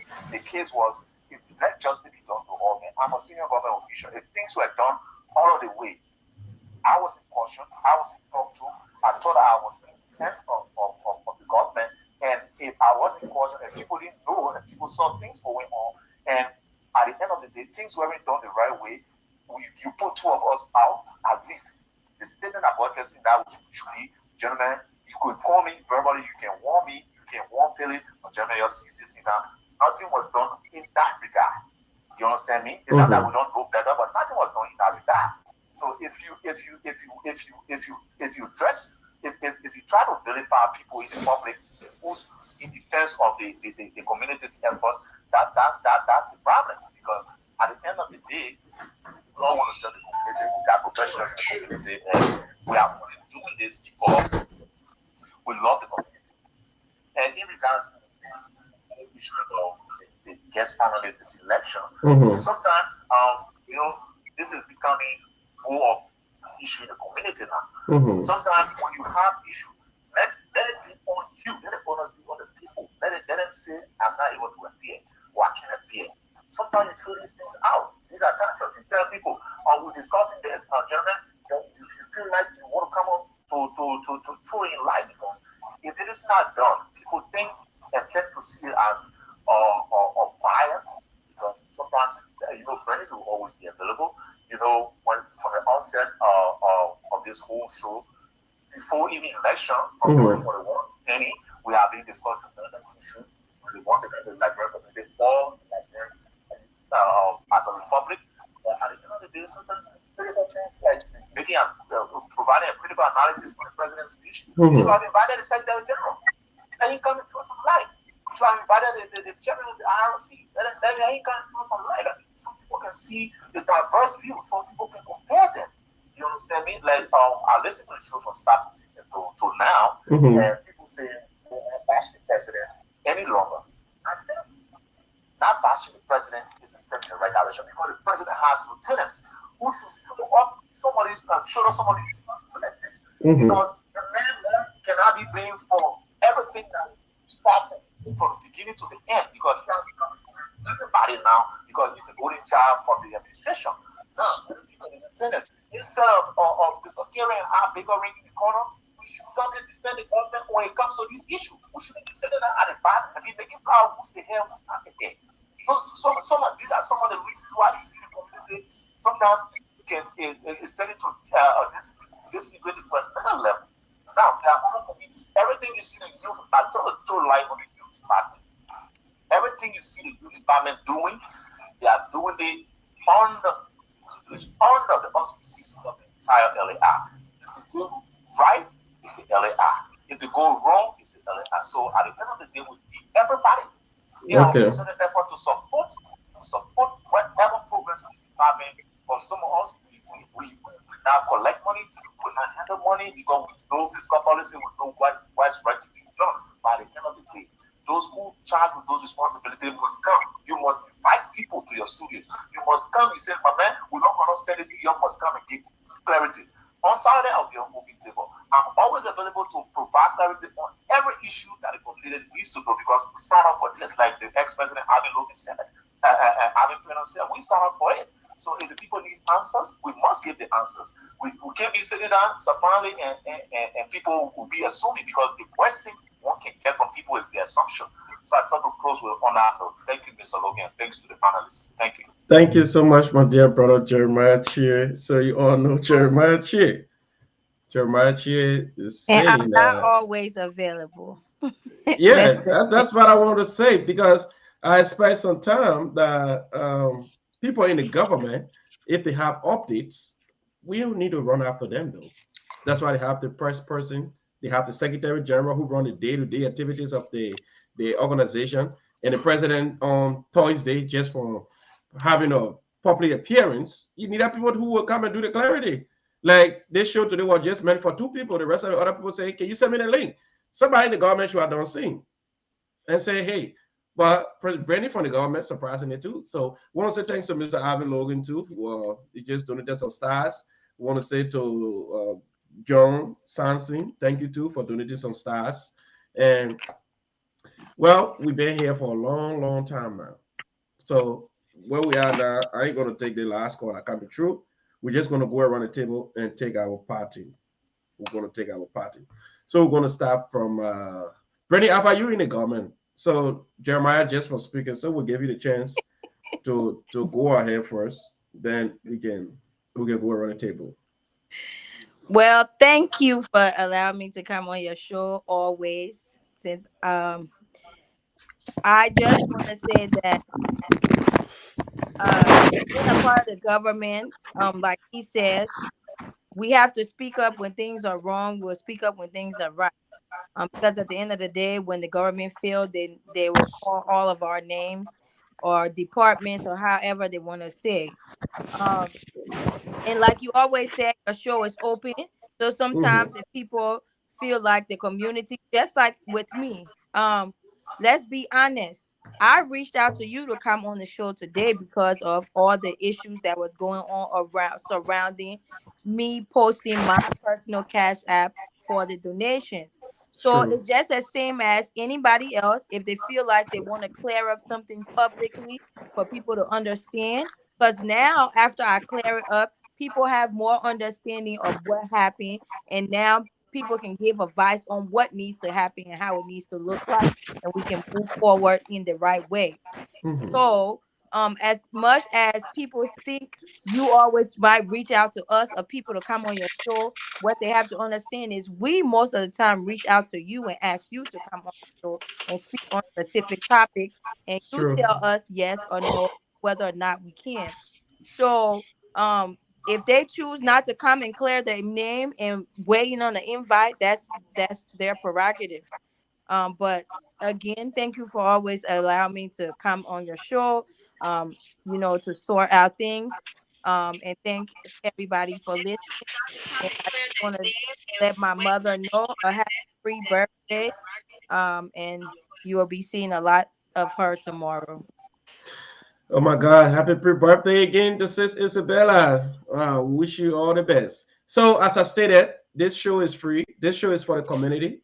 So, anybody in the community, regardless which side you supported during the election is over. Now it's about disseminating the information. The people in the government, most often, it shouldn't just be Jeremiah. You have other you have other committees, new committees. We need to hear from the Ways and Means. We need to hear from the Secretary General appeared one time, and he only appeared to talk about the inaugural that was coming up. Now, after the inaugural, we have programs going on, and the government has started their regular duties. So the Secretary General need to appear and talk to us about the day-to-day activities of the organization. So we'd love to have the Secretary General again. And the president came, we had a conversation, and the conversation never ended, and he left unceremoniously. So we would also love to have the president again. The president have to address the community because past leaders have been appeared 2-3 times addressing the community. Mr. Rufus Tati appeared July 26th, Christmas. Whenever he see his face, he send me a message. He say, hey, do a flyer.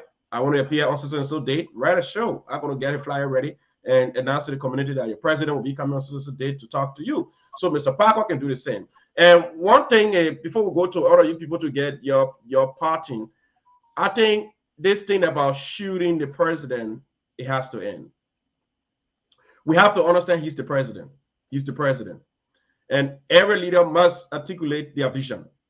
When the president come up here to tell us what he intends to do for the community, people don't need to call and start telling the president what to say and what not to say. George Lobo did the same thing to Joseph Walker. You can't do that to a president. Regardless, you small president or you big president or you community president or you organization president, president are president. There's no big president, there's no small president. The president can be on a public platform. Their surrogates call and say, Mr. President, be careful what you're saying. Don't say this way in that. You said those things are not cool. Those things are not working in this 21st century. Allow the president to flow freely. And one thing I listened to the president when he was here, he was very extemporaneous. He never needed anybody to tell him what to say. Mr. Pajibo, you were order. Period. All right, so let's go to Sis Pasia to give us her parting. Sis Pasia? Well, yes. Can you guys hear me? Yeah, we are hearing you. Because this is passing my bedtime now. Just thank you for allowing me to come on. Like you said, I wasn't invited. I wasn't a one of the panelists, but I had to come in and give my 2 cents.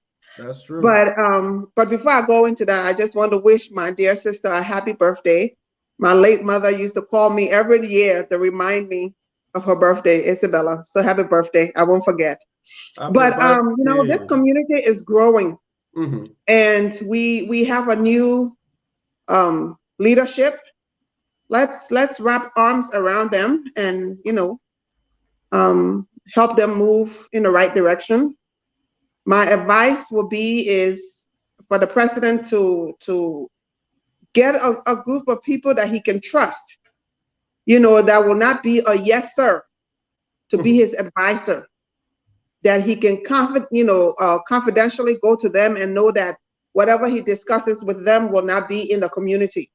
There are people in here in this community that I'm sure he can call upon, that he can run ideas by or ask. That will be neutral and give constructive criticism. If the thing is wrong, they will tell him it's wrong. But the first few months in the government, there has been a little bit of mishaps, but let's give them a chance to rectify that. It's true. It's true. All right. That's So thank you. So I would love again to have you here. And the other day I heard you people on the conversation with J. Joshua K. Power, and you people were talking about relationships. And I would love for you personally to have one of those topics selected of your kind, and I can put it on a flyer and decide who should be your panelists. And let's have that conversation in our community, and let's talk about why relationships are broken, marriage do not hold, or why men cheat. Second, an attractive topic. Let's talk about those things in our community, because I believe that some of the things we have been avoiding, I think because we feel we have so many errors, and when we talk about relationships and love life, we feel we'll be offending some of our errors and some of the other people who don't want people even mention sex on a public platform. If that's an insult word, then I heard you the other day, you and the other panelists, I know a Nigerian lady or something. So I thought of reaching up to you so we can start something like that as well. At least we can have a day here. I'm here Tuesday and Thursday, just 2 days. And this somewhere is paid for the whole year. So if we can have another program where somebody can choose to have one day in a week, maybe a Wednesday or Saturday or second day, just talk about second and attracting. Yeah, some kind of topic, other health issue, relationship issue, or something. Just some kind of program that somebody else can be running instead of it not just being the Logan's Hour Tuesday and Thursday, but some kind of other program that somebody can be running on the show that people can say, okay, this program is called Law Affairs or something kind of thing. Professor Pele, I will also love to have you here again soon. I want us to discuss the new circulars that have come up that if you do not pay your dues, you will not be in a group chat starting, I know, March or April or whatever time. So we want to know if paying dues make you Liberian or whatever it is. So I would love for you to also throw some light on that when we come again. And by then, probably we might invite people from the government to come and defend the positions that the entire community going to be pulled out of the group chat because they're refusing to pay their dues. So if there's other way they will attract the community to pay the dues, that's fine. But if they're going to remove everybody because they're not paying the dues, then I think the chat going to be literally empty. So let's hear from Bernie Alphas. Get all your party send you on the road.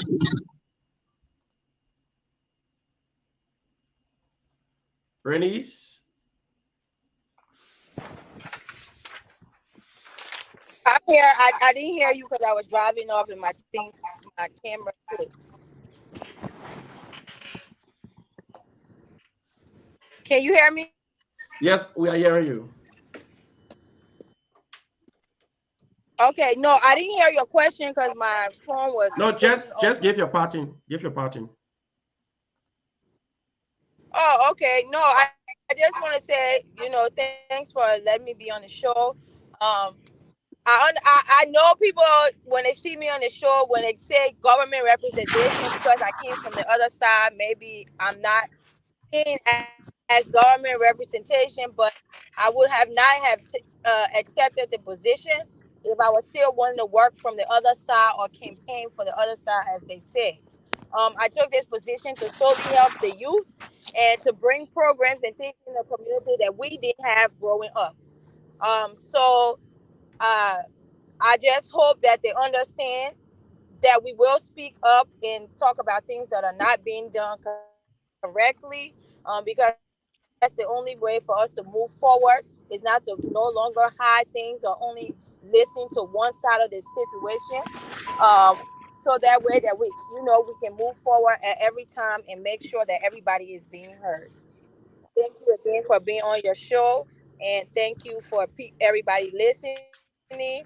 And I look forward to hearing any constructive criticism and things that we need to do to move forward.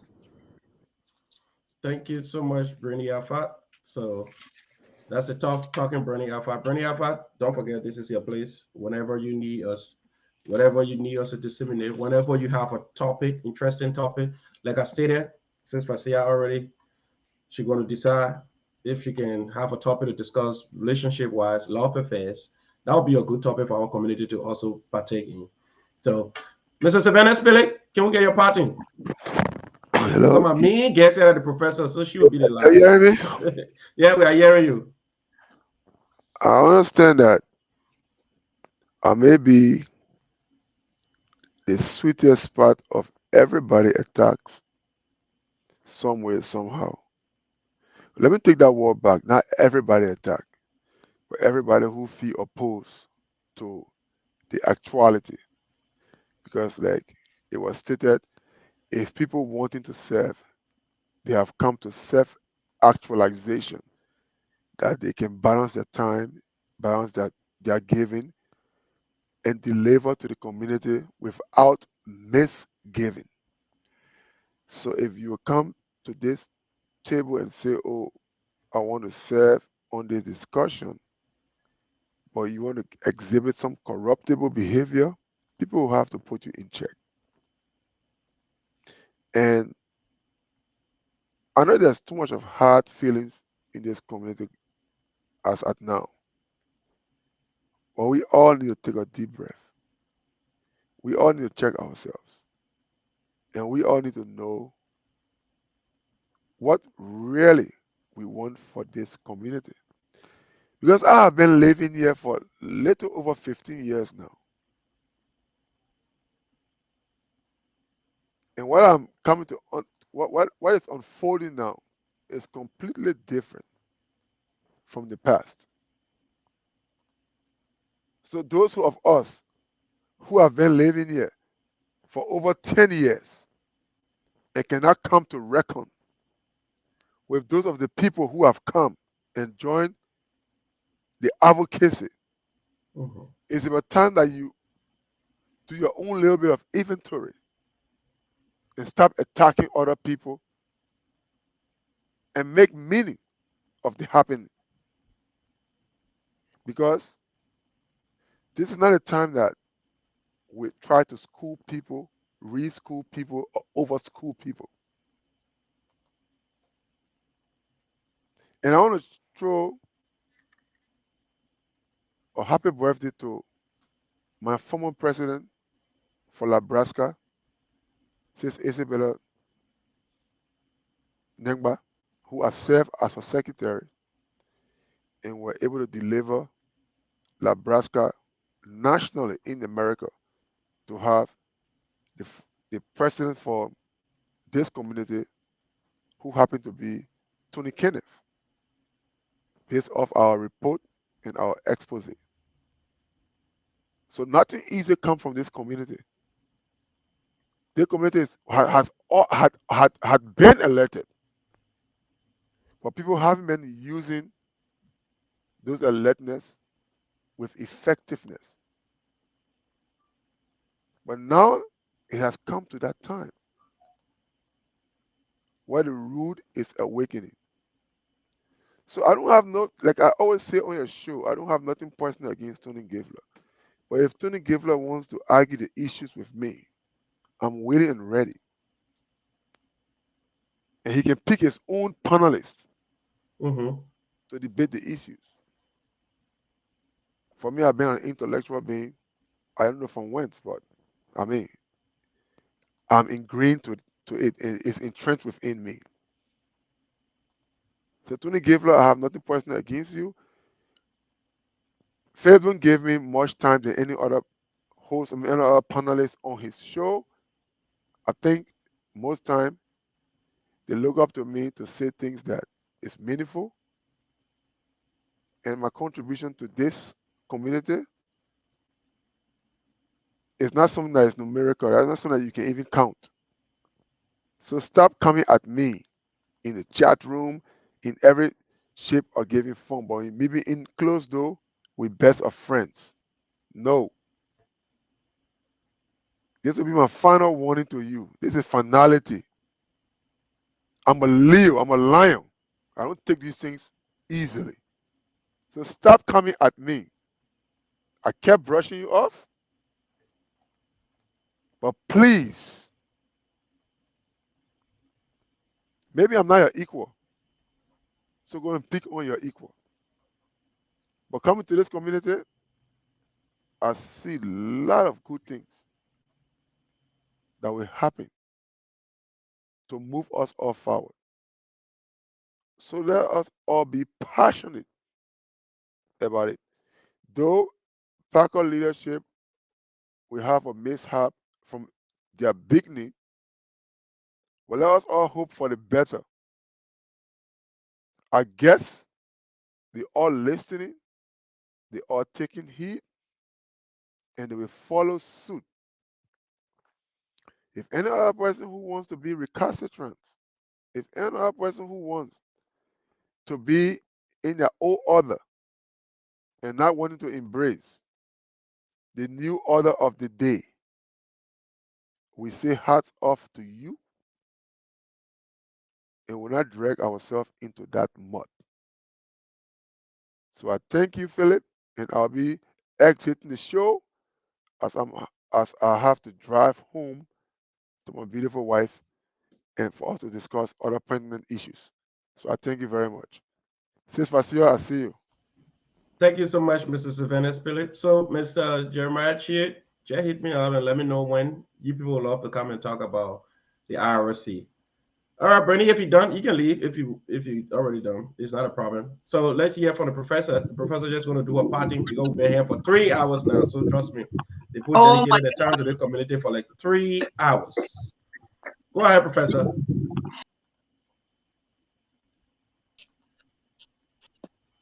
Oh, okay. The Oh, show sorry, professor. Go is ahead. well beyond the show's ability. But that's the meaning of this show. That's why people come to this platform. Whenever you put out an ad, I got this person coming. People don't just come because of who you bring in. They come always because your show is educative, it's interesting, it's informative, and it shed lights on a lot of things. And as to date, you have not put bias on your show. You just bring the show up.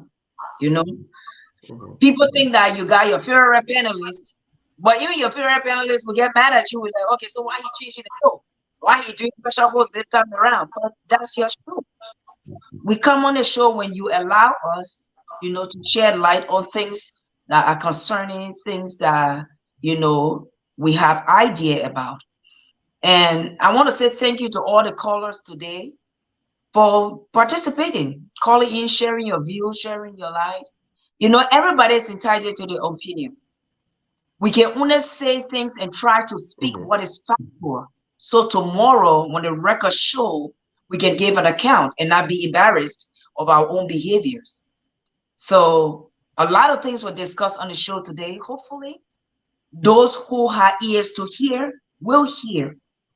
And those who have the mind of change will change their minds.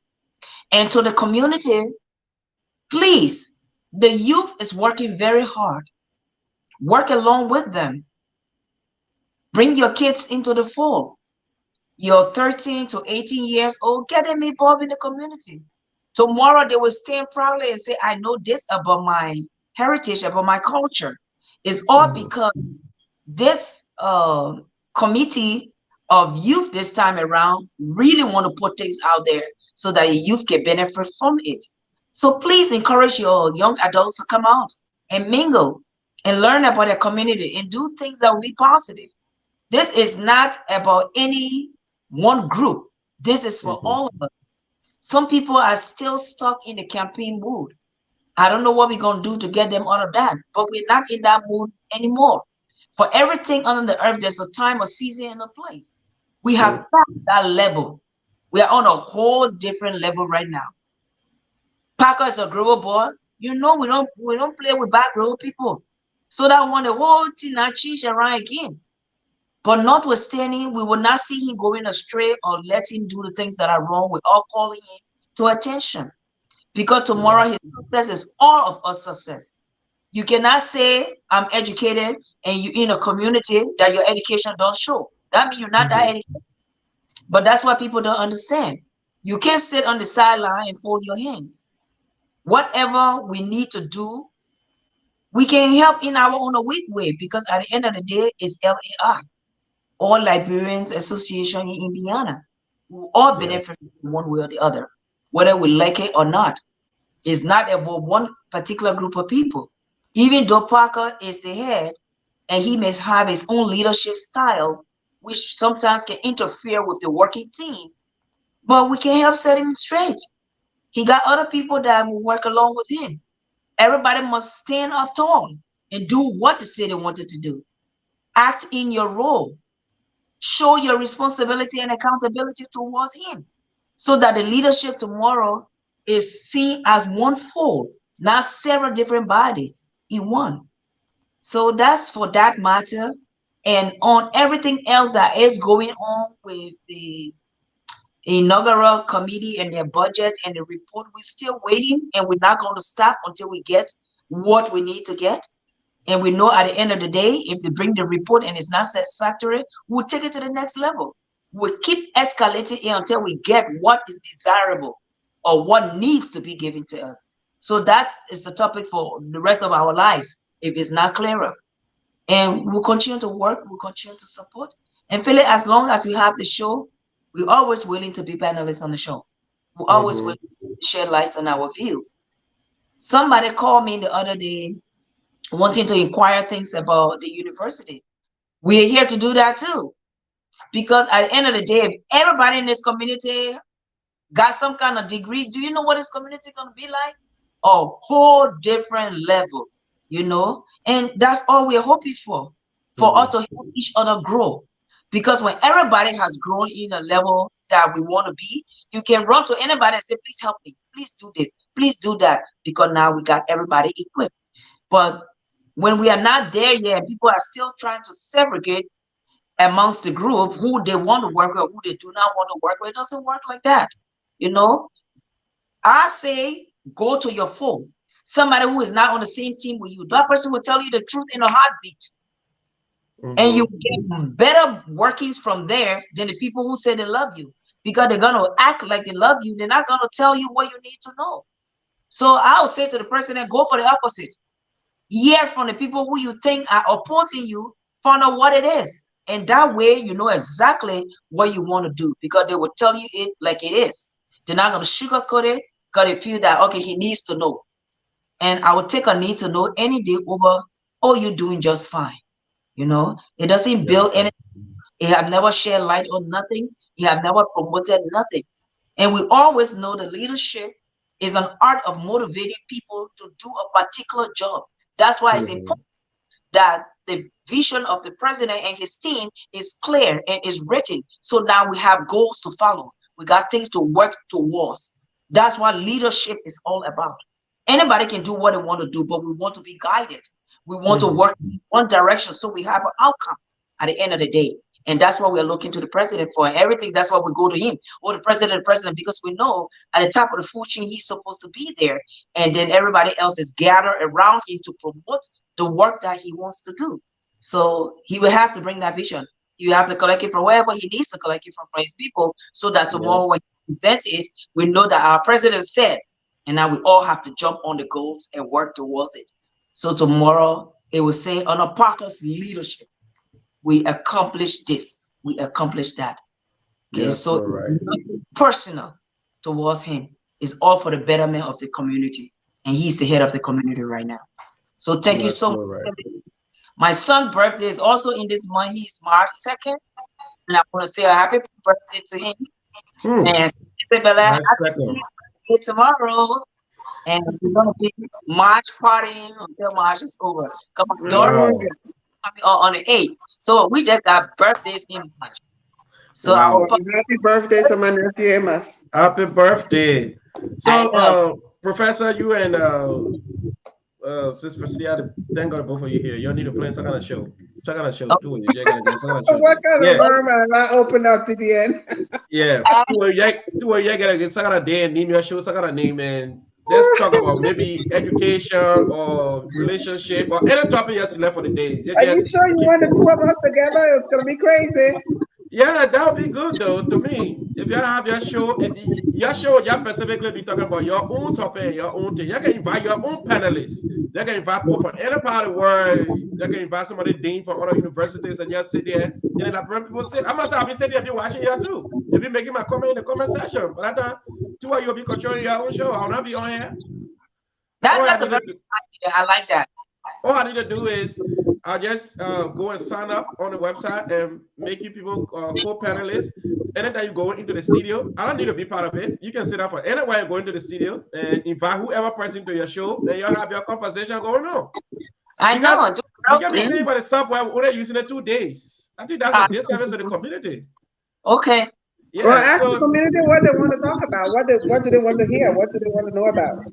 But you can start something though, because yeah, the professor talking about somebody called the other day talk about how can they enroll into Purdue and you in the health field. Some kind of day I can decide today we're talking about health.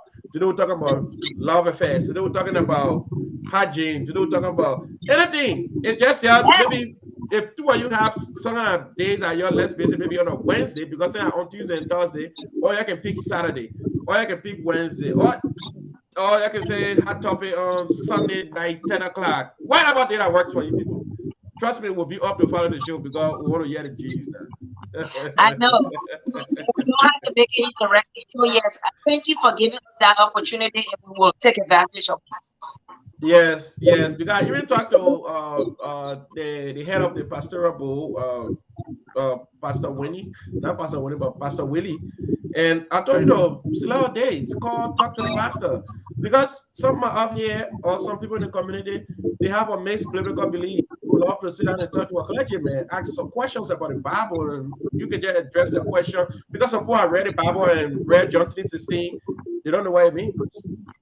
They read it because it's sorry, but you need some biblical interpretation for somebody who studies in that field and somebody who knows about hermeneutics. Not everybody know about it, but the pastor said, okay, he talked to me or he agreed that we're going to set up a day that will be coming on, I know every Wednesday to say talk to the pastor, but surprisingly, I ain't see anything anymore. Well, maybe they stay planning here to see how well they can address that and be able to address the community. Every sector of the community need to be inclusive. The young people, the old people, everybody would need to have something going on. So this was here.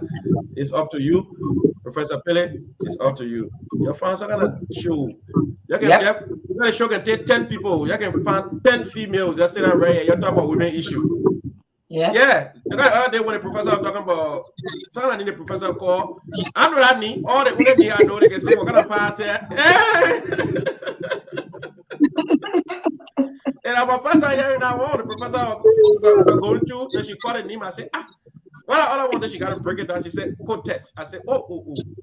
That was a strange one for me. So when she's talking about issues, because we're talking about young children these days, how to learn all these things, they don't know it. They're about something 13.